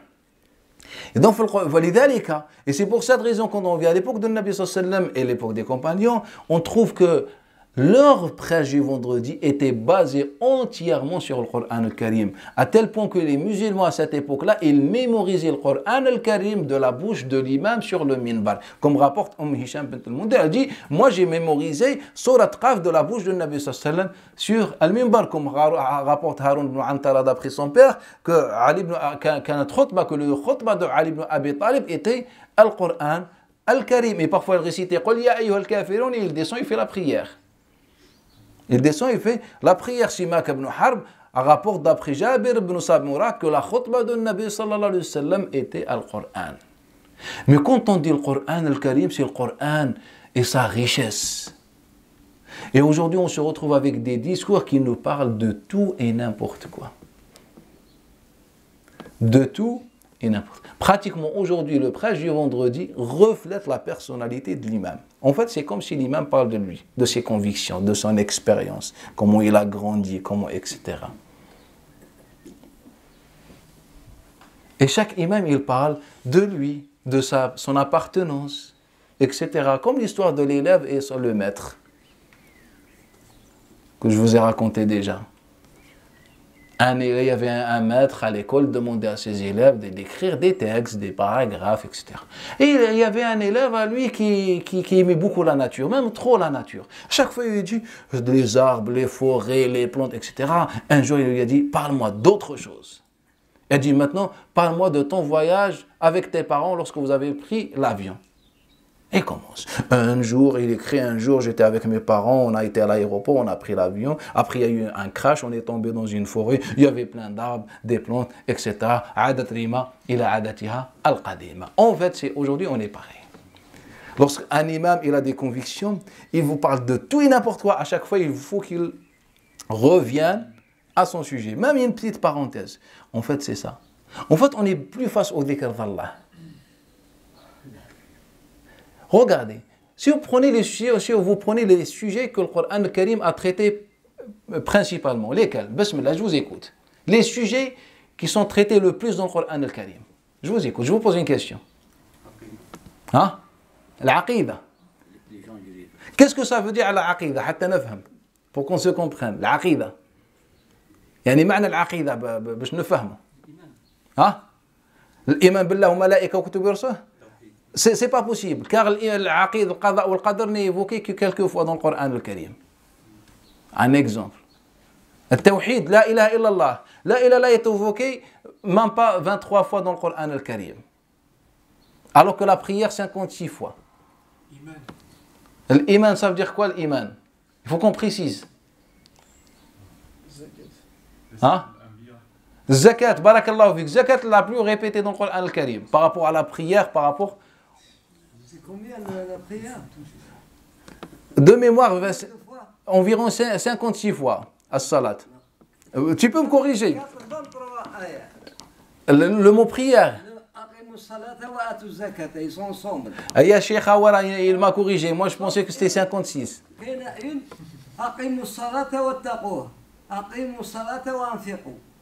Barakallahu fik. Cheikh, il dit... Barakallahu fik. Cheikh, il nous dit 85 versets dans lesquels Allah Ta'ala il emploie le mot la prière. Je pense, mais peut-être, vous pouvez même regarder sur Internet, ce n'est pas tout ça, il faut juste compter, ce n'est pas un travail, etc. la réflexion, le mot tafakkar, nadara, etc., plus de 400 fois dans le Coran al-Karim. Quoi d'autre? Barakallahu fik, al-akhlaq, l'éthique, la bonté, c'est le plus répété. Ou ce qu'on appelle le social. C'est le plus répété dans le Coran al-Karim. Après quoi? Après la réflexion. Après la réflexion en deux, en fait, c'est le social. Tout ce qui concerne l'akhlaq, l'éthique, la famille, la vie de famille, les problèmes, comment résoudre, etc. Tout ce qui est social, le social, en fait, il est répété en deuxième degré dans le Coran al-Karim. Quand on prend ces sujets-là, en fait, on les voit pratiquement rarement dans le Coran, dans nos prêches. Nos prêches, on dit ce que les gens veulent entendre. Ou bien on dit ce que nous, on pense. C'est nos convictions, etc. Alors qu'à l'époque des compagnons, c'était Al-Qur'an Al-Karim. C'était Al-Qur'an Al-Karim. Et la prochaine fois, je vais vous donner un exemple. Je vais vous prendre un exemple sur chaque sujet. Et je vais vous dire comment le Coran le traite, comment le hadith de Nabi sallallahu alayhi wa sallam le traite, et on va comparer comment nous, on le traite aujourd'hui dans nos prêches. Et vous allez voir la grande différence. Pour terminer la question, toujours là, le vendredi. À quelle heure Nabi sallallahu alayhi wa sallam faisait le vendredi, le prêche? Duha. Salat al-Dhuhr ou la Duha?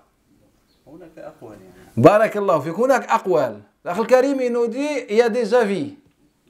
Mais nous, si on ne cherche pas des avis, on cherche plus précisément des textes, des témoins, des gens qui témoignent, nous voilà. À l'époque de Nabi sallallahu alayhi wa sallam, à quelle heure on priait? On a deux versions. La première version qui est rapportée par les compagnons. Ali ibn Abi Talib, Abdullah ibn Saydan, il nous dit, j'ai prié avec Abu Bakr, Omar et Uthman, le Jumu'ah, à l'heure de Duha. Et parfois on l'a retardé à l'heure de Muntasaf al-Nahar, c'est-à-dire bien avant la prière de Dhuhr. Amr ibn Murra, d'après Abdullah ibn Salima, d'après Abdullah ibn Salima, Anna ibn Mas'ud, que ibn Mas'ud nous a fait la prière de Jumu'ah à l'heure de Dhuha. فقلنا له في ذلك, on lui a posé la question, et il leur a dit, خفت عليكم الحر, j'avais peur pour vous la chaleur, donc je l'ai prié à l'heure de Dhuha. Et ça, c'est la pratique de l'ensemble des compagnons. Et quand vous prenez les textes qu'on a touchés, on revient toujours à la deuxième version, comme celui rapporté, attribué à Samura ibn Jundub ou d'autres, et ils disent à l'heure de Al-Dhuhr. Même Muawiyah ibn Abi Sufyan, comme le rapporte l'imam Abdur Razzaq, il priait le Jumu'ah à l'heure de Dhuha. Et donc, on se retrouve généralement avec trois versions. Dhuha, Muntasaf al-Nahar, ou bien la prière de Dhuhr. Est-ce que c'est contradictoire? C'est contradictoire? Non, ce n'est pas contradictoire à la base. Car si on dit à quelle heure on doit prier Dhuhr, la prière de Dhuhr maintenant, ce n'est plus le Jumu'ah. Barakallahu fikum. Et ça, on l'a traité la fois passée, quand on a parlé des horaires de prière. On a expliqué qu'il n'y a aucun texte prophétique qui est authentique qui nous parle des horaires de la prière. Ou le texte de Abu Mas'ud, le fameux texte que le Nabi a pris avec Jibril le jour après le lendemain, ou le hadith de Abdullah ibn Amr ibn al-As, lorsque l'autre il est venu se prier Subh, demander Subh, et le prophète a dit prie avec nous 2 fois Subh, comme ça tu sais l'heure. En fait, je ne sais pas si on est rentré dans les détails, mais bref, il n'y a aucun texte qui est authentique sur les horaires de la prière. Et quand on a pris des exemples du Coran al-Karim, on a vu qu'Allah Ta'ala il nous a parlé des deux extrémités du jour. On a dit les deux extrémités du jour, c'est la prière de Al-Fajr, car c'est le début du jour chez les Arabes, et la prière de Al-Asr, car c'est la fin du jour chez les Arabes. Et on a vu comment les compagnons priaient le Fajr très tardif, très tard, c'est-à-dire juste avant le lever de soleil, et comment ils priaient Al-Asr pratiquement collé à l'heure de le Maghrib, ce n'est pas comme on le prie aujourd'hui. Et l'heure de Dhuhr chez les compagnons, en fait, était vaste. On pouvait la prier de Dhuha jusqu'au pratiquement au Maghreb dans tous les cas. Et c'est pour ça qu'à l'époque, on priait le Jumu'ah, en fait, pratiquement dans tous ces temps-là. De Dhuhr, de Dhuha, ou Muntasaf al-Nahar, ou Zawal, ou après Az-Zawal, et c'était la prière, en fait, car elle remplace la prière de Dhuhr, et les compagnons, ils priaient Dhuhr, on a déjà expliqué ça la fois passée, ils priaient de Dhuhr, pratiquement de Dhuhr jusqu'au Maghrib, et c'est ça l'heure de la prière de Dhuhr. Et Allah Ta'ala, lorsqu'il a parlé de Dhuhr, il a dit Hina tada'una thiyabakum mina dhahira, barakallahu fik. Il n'a pas lié ça à un temps, il a lié la prière de Dhuhr à quoi? Car on a combien de prières en islam? On a 5.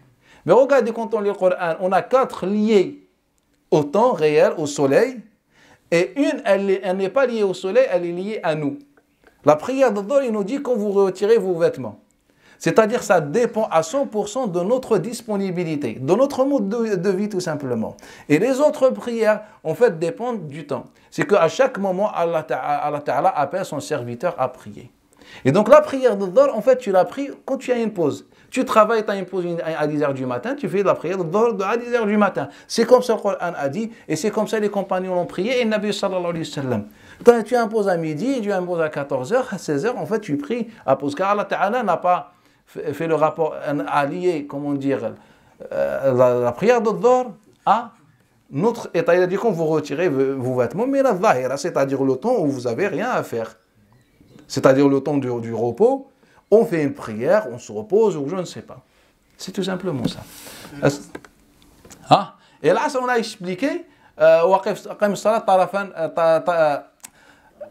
طرفي النهار وزلفا من الليل حسنات يذهب من السيئات. Allah Ta'ala il dit طرفي النهار, les deux extrémités du jour. C'est-à-dire, on a la première extrémité qui est la prière de Subh avant le lever de soleil, et la deuxième extrémité qui est la prière de l'Asr, c'est-à-dire le plus tardivement possible avant le coucher de soleil. ولكن الوقت هذا هو الوقت. Et donc, c'est intéressant parfois de sortir des 4 murs en fait et regarder ce que le Coran réellement il dit et ce que le prophète sallallahu alayhi wa sallam et les compagnons ont fait réellement. Car quand on reste, il ne faut pas oublier qu'on a entre nous et le Nabi sallallahu alayhi wa sallam 14 siècles d'évolution. On a 14 siècles d'évolution. On a plus de 99% de surplus dans notre religion. À la religion à l'époque de Nabi sallallahu alayhi wa sallam et les compagnons était simple. C'est pour ça qu'ils étaient, mashallah, avec Allah Ta'ala, avec tout le monde. Ils étaient des gens honnêtes, ils étaient, etc. Pourquoi? Car pour eux, la religion, c'était ça. Et aujourd'hui, tellement on est envahi par les avis, par les 14 etc., en fait, ça nous dépasse aujourd'hui. C'est plus fort que nous aujourd'hui. Ce que j'expliquais hier dans un petit cours, j'ai expliqué en fait quand j'ai pris moi les hadiths qui, à mon sens, sont authentiques d'après Nabi sallallahu alayhi wa sallam, en fait tous ces hadiths-là utilisent le singulier. Je n'ai pas trouvé un hadith qui n'a pas les hadiths, je parle des hadiths, si vous voulez, qui parlent de l'éthique, la bonté, etc. En fait, dans ces hadiths-là, le Nabi sallallahu alayhi wa sallam utilise le singulier. Et souvent, le Nabi sallallahu alayhi wa sallam s'adressait à des individus.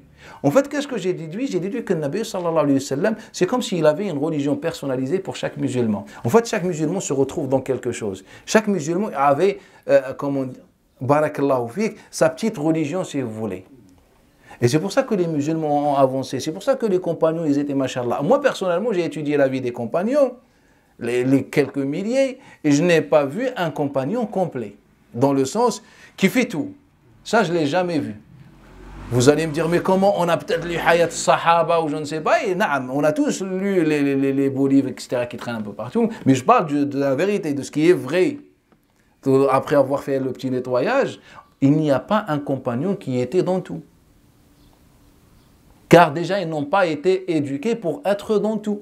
À la base, ils sont comme nous. Sauf qu'il y a un compagnon qui est, masha'Allah, dans je ne sais pas, avec les orphelins, d'autres il est, masha'Allah, avec sa parole, enfin chacun, etc. D'autres, il est au service des autres. Chacun a quelque chose d'autre. Il est plus dans le Coran al-Karim, l'autre il veille la nuit, etc. Chaque compagnon avait son domaine. Et aujourd'hui, lorsque nous, les imams, nous appellent à pratiquer tout, et ils nous bombardent par ces textes-là. Faites ça, faites ça, faites ça. En fait, ça me dépasse. Je ne peux pas à la fois veiller la nuit, jeûner le jour, être au service des gens, prendre soin des orphelins, être bon avec ma femme, avec mes enfants, avec mes voisins, je rends visite à un tel, etc. Je vais tout faire. En fait, ça nous dépasse. C'est pour ça qu'aujourd'hui, on ne fait rien. Mais si tu me dis non, écoute, en fait, ta religion, c'est simple. Ta religion, c'est quoi ton défaut? Tu me dis c'est ça ton défaut. Donc il faut toujours connaître ta propre personne, car ça c'est fondamental. Car Allah Ta'ala, lorsqu'il s'adressait à l'homme, il a dit wa fi anfusikum. Ben, si tu ne te connais pas, en fait, c'est problématique. En fait, l'islam n'est pas utile pour toi. Et donc, une fois que tu connais tes défauts et ton côté positif, là, tu te concentres sur le défaut. Moi, j'ai ce défaut, je travaille sur ça. Et c'est ça ma religion. C'est comme ça Allah Ta'ala a perfectionné les musulmans à l'époque de Nabi sallallahu alayhi wa sallam. Je vous écoute comme ça, si vous avez des remarques ou des... تفضل يا حاج. انت في الجامعه كنت القصه نتاع الجامعه نتاع يزيد تعرفها؟ ايه.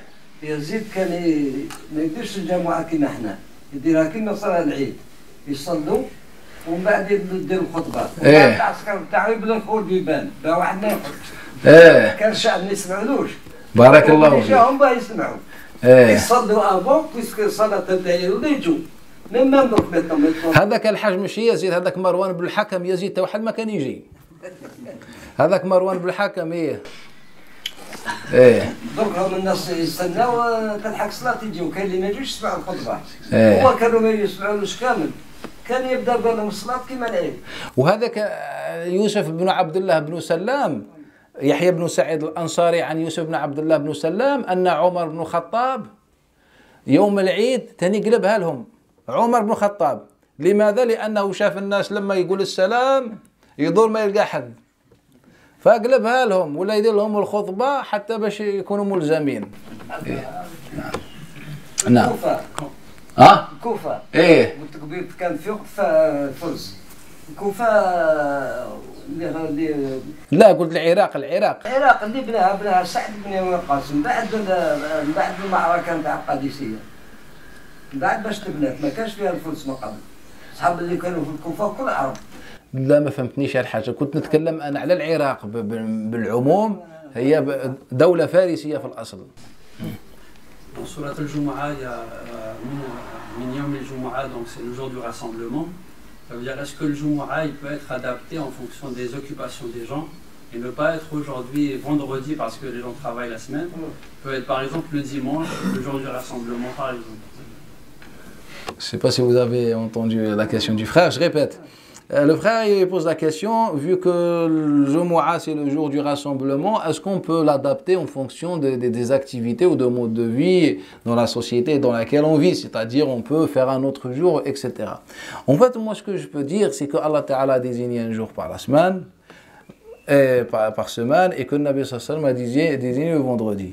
Est-ce qu'on peut le changer ou pas? Moi, pour l'instant, je ne me prononce pas dessus. Je n'ai les outils, ni les moyens, ni comment dire, أنا سمعت سؤال واحد طرحوا واحد على القرضاوي. قالوا نبدلوها كيما يقول. قالوا هذيك تولي حدية مش تولي جمعية، مش جمعة. تولي الحد كيما الإنجليز. لا non c'est un peu n'importe quoi. يروحوا للإنجليز ويقولوا أنا اجتمعنا في مكان مقدس. لا. نعم. تفضل. Vous n'avez pas abordé le sujet sur le remplacement de Salat Dhuhr, puisque nous on ne prie pas Salat Dhuhr, on fait la Salat Jumu'ah. Vous n'en avez pas, en tout cas je n'ai pas entendu, ça veut dire est-ce que quand on fait Jumu'ah, il y a un texte là-dessus? Pour cette question, en fait, il n'y a pas de texte. À la première époque, l'époque des compagnons, il y avait une légère divergence. Est-ce que Jumu'ah remplace ou pas al-Dhuhr? En fait, ce qui est étrange, c'est qu'au premier temps, il y avait cette légère divergence. La majorité des compagnons, pour eux, ça remplace al-Dhuhr. Après, plus tard, à l'époque de Bani Umayya, la prière de Jumu'ah, elle remplace al-Dhuhr pour les hommes, mais elle ne remplace pas al-Dhuhr pour les femmes. C'est-à-dire la femme, si elle assiste au Jumu'ah, elle doit refaire al-Dhuhr. Et ça, c'est parmi les choses les plus étranges qui n'ont aucun sens. تفضل. أنا عندي سؤال في الجمعة، كما احنا المسلمين والنصارى واليهود. احنا عندنا الصلاة نصلوا برا الأرض الكل. هما في الصلاة صلاة يصلوا غير في الإنجليز. الإنجليز برك ما يصلوش برا. وإلا مات الإمام نتاعهم ما يصلوش حتى يديزينوا واحد يديروا واحد ما يصلوا. احنا أي واحد ينجم. نعم. هذا الحديث تاع جابر بن عبد الله الأنصاري وحذيفة بن اليمان، النبي صلى الله عليه وسلم يقول فضلنا بخمس ومن بينها جعلت الأرض مسجدا طهورا. نعم. إيه هذا من فضل الله. تفضل. Par rapport au hadith sur l'heure, que l'heure arrivera un jour du vendredi, il y a un hadith qui dit... Ah, barakallahu fik. Et le frère il pose la question sur l'heure dans laquelle le dua est accepté. Et l'heure dans la... C'est ça? C'était par rapport à la fin du monde. Que à la fin du monde... Ah, Yom al-Qiyamah, c'est vendredi. Ah, le Yom al-Qiyamah vendredi. Les deux questions, on va répondre en gros comme ça. En fait, les deux, c'est Ka'b al-Ahbar qui a dit ça. Que ce soit le jugement dernier, tout ça, ou l'heure acceptée. En fait, il n'y a pas une heure acceptée. Donc, lorsque l'imam est en train de la pause entre les deux parties du discours, ça ne sert à rien de se précipiter ou de faire dua, ya Allah, ya car c'est un moment de... En fait, il n'y a rien. Si Allah Ta'ala accepte. De manière générale. Que le hadith aussi sur le fait que entre deux Jumu'ah on est pardonné des péchés. En fait, Al-Jumu'ah, c'est un jour comme les autres. La seule différence, c'est que Allah Ta'ala a mis une adoration dans le Jumu'ah. Est-ce que le Jumu'ah pas? En fait, ce n'est pas le temps qui pardonne, c'est Allah Ta'ala qui pardonne. C'est quoi qui pardonne? C'est le hasanat qui pardonne. De manière générale, lorsque le musulman fait un bienfait, que ce soit le Jumu'ah ou une prière ou une aumône ou une récitation, Allah Ta'ala efface ses péchés. C'est ça. Mais ce n'est pas uniquement le vendredi. Mais de dire entre le vendredi et le vendredi, dans je vois de quel hadith tu parles, en fait, ce n'est pas authentique. Mais prier le Jumu'ah, prier une prière ou faire une adoration de manière générale, Allah Ta'ala efface avec les péchés. Je voulais savoir sur le caractère obligatoire du Salat al-Jumu'ah. Tout le monde nous dit que c'est fard. En fait, j'ai répondu à cette question la fois passée. Qu'est-ce que j'ai dit? Le caractère obligatoire, en fait, déjà de se poser ce genre de questions, en fait, à mon sens, est faux en islam. Car ni dans le Coran, ni dans le hadith, on s'est posé ce genre de questions. Est-ce que c'est obligatoire ou pas? En fait, Allah il nous appelle à faire des choses, nous les musulmans répondons présent. Si pour X raisons on ne peut pas, ça s'arrête là. Mais de dire que c'est obligatoire, il faut suivre le Coran et le Sunna. À l'époque de Nabi sallallahu alayhi wa sallam, on ne disait pas que la prière est obligatoire ou le siyam est obligatoire. Non, en fait, c'est notre religion, en fait, on fait. C'est pas est-ce que c'est obligatoire ou c'est pas obligatoire. Donc la prière du vendredi, Allah Ta'ala dit Ya ayyuhalladhina amanu, tout en sachant que ceux qui étaient autour de Medina ne venaient pas au Jumu'ah. Les gens de Quba, ils ne venaient pas au Jumu'ah avec le Nabi sallallahu alayhi wa sallam. Allah Ta'ala dit Ya ayyuhalladhina amanu idha nudiya lis-salati min yawm al-jumu'ah fas'aw ila dhikrillah wa dharu al-bay'. Donc Allah Ta'ala, il m'appelle le jour du vendredi de répondre présent et de m'organiser pour que je trouve un temps pour que je vienne faire le prêche dont Allah Ta'ala parle, pas le prêche d'un imam, etc. Si on parle en fait, car le Jumu'ah en fait en islam c'est une organisation au sein de la société. C'est toute une organisation. Mais aujourd'hui, ce n'est plus le Jumu'ah une organisation, ce n'est plus un projet, ce n'est plus une vision, ce n'est plus le compte rendu, car le Jumu'ah c'est aussi un compte rendu. Qu'est-ce qu'on a fait la semaine, qu'est-ce qu'on va faire, etc. On écoute les musulmans. En fait, c'est ça le Jumu'ah en islam. En fait, on n'est plus dans ce sens-là. Aujourd'hui, le Jumu'ah c'est quoi?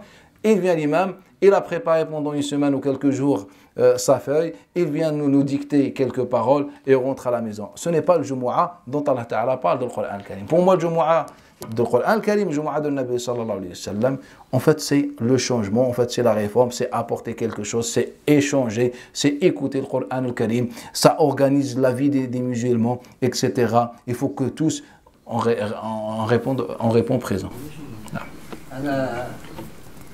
الهضره بيقول في الجامعه كان من قبل المسلمين كانوا يهضروا في الصلاه كي نزلت ايه نسيتها ما يهضروش في الصلاه كاين ايه الشيخ يحكي عن حديث عبد الله بن مسعود الناس كان لا مش حديث عبد الله بن مسعود لوطخ حديث كومو يسابيل يا الله يا الله حديث معاويه بن الحكم السلمي اللي رواها عطاء بن ابي ميمونه عن عطاء بن يسار ابن أبي ميمونة عن عطاء بن يسار عن معاوية بن حكم السلمي كان الناس يتكلموا في الصلاة وكذا وكذا نعم ولكن ما كان يتكلموا الناس في الصلاة depuis le premier jour les gens ne parlaient pas de la prière هذا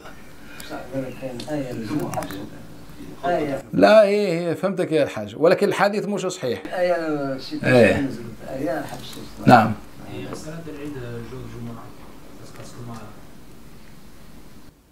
والله صلاة العيد le jour du vendredi.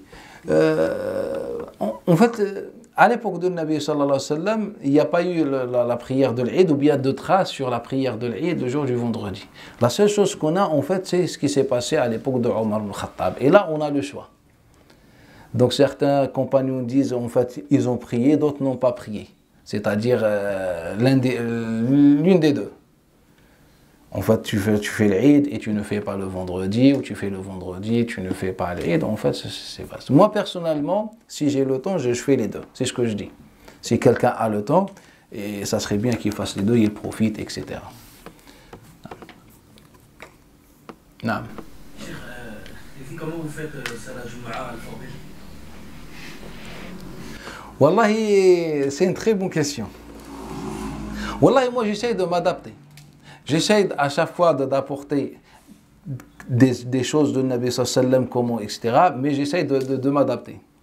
Sur le fond, il y a un changement. Sur la forme, je m'adapte.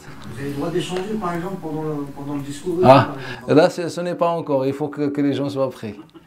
Et on a des textes sur comment, soit l'imam Malik, soit l'imam Abu Hanifa, comment ils faisaient Jumu'ah. Est-ce qu'on a des textes qui sont, comme vous avez bonne connaissance sur les textes, comment ils faisaient eux Jumu'ah? Est-ce qu'ils faisaient déjà, parce qu'eux-mêmes devaient savoir que Jumu'ah c'était comme vous nous l'expliquez.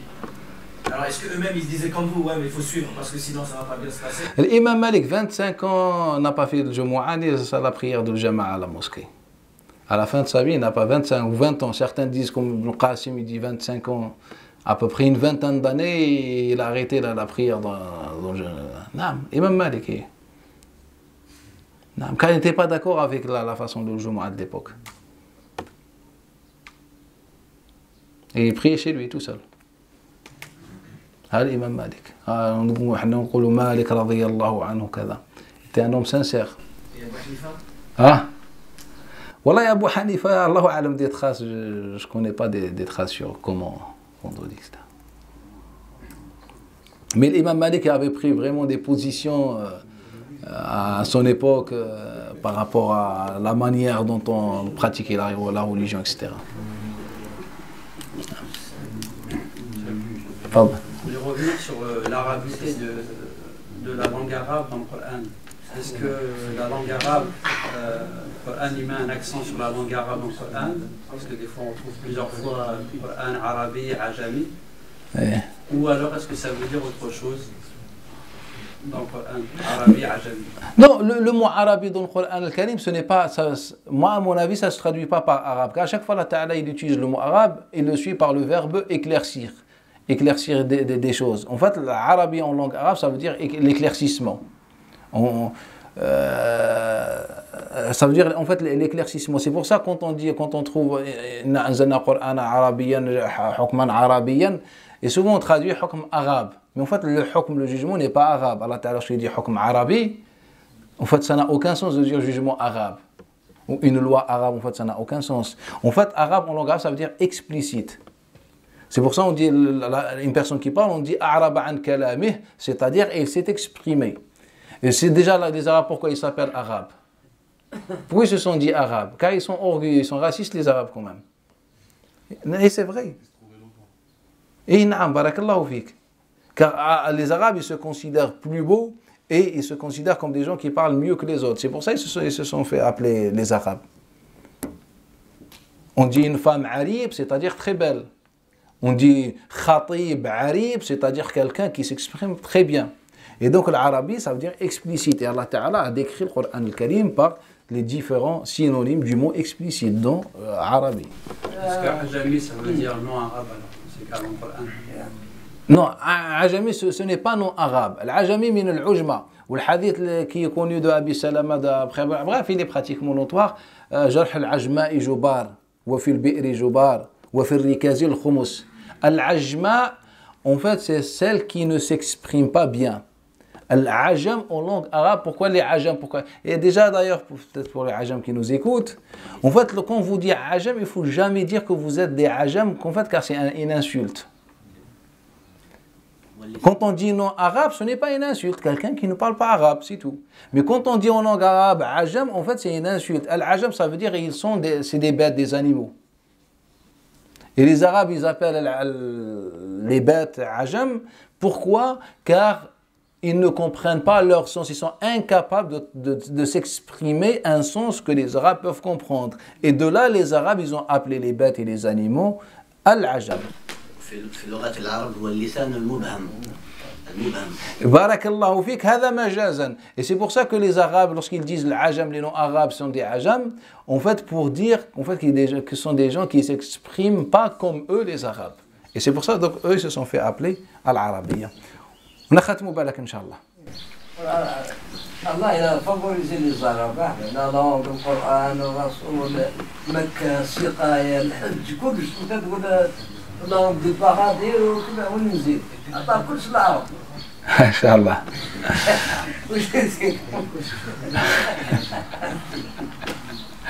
نختم إن شاء الله. إن شاء الله. اتفضل.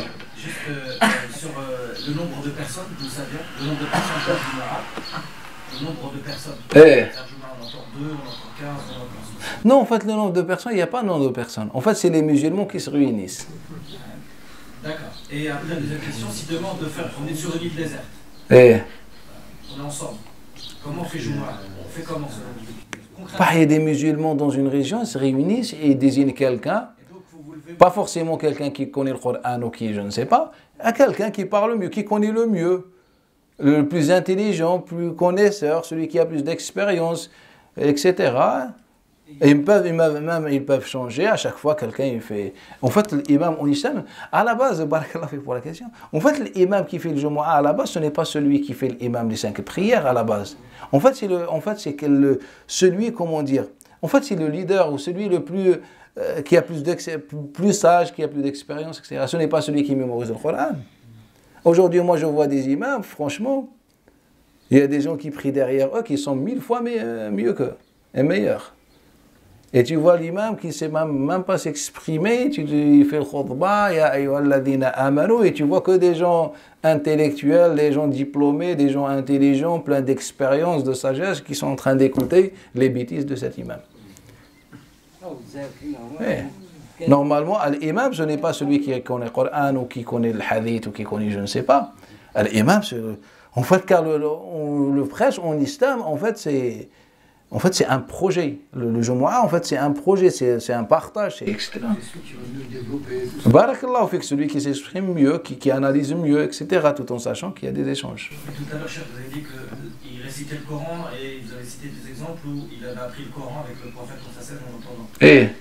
Donc là, on est toujours sur notre île déserte. Concrètement, on fait quoi comme sujet? On est quelqu'un, il parle de quoi? Il va parler de quoi? Je ne sais pas, quelqu'un s'est inspiré d'une sourate. Il connaît le Fatiha. Et il leur parle de le Fatiha, le message que contient par le Fatiha, le Baqara, etc. Et il leur dit une parole. Une phrase, 2 phrases, une parole. Voilà, selon la disponibilité. Dans une ville déserte, c'est pas grave, il prend son temps et il développe. Et ça s'arrête là et on finit. Et ça s'arrête là. S'il veut juste se mettre debout, ou il est sur un minbar, ou ça ne sert à rien, sauf s'il y a du monde pour qu'il soit visible. Et il fait. S'il veut faire une khutbah, ou 2 khutbahs, c'est comme il veut. Le prophète, il faisait 2 khutbahs pour que les gens soient attentifs. Car quand on enchaîne des paroles, etc., les gens sont en train de dormir. Et donc, pour que les gens soient attentifs, le Nabi sallallahu alayhi wa sallam faisait une khutbah de, je sais pas, 3, 4, 5 minutes, 10 minutes. Et après, il s'arrête. Pas forcément il s'assoit. Il s'arrête. Et après, il reprend la khutbah. C'était la khutbah à l'époque du Nabi. Il y avait une dua, etc. Il a fini la parole, on prie. Tu veux faire dua, pourquoi pas? C'était des khutbahs courts quand même. Et elle était courte à l'époque du Nabi. Elle était très courte.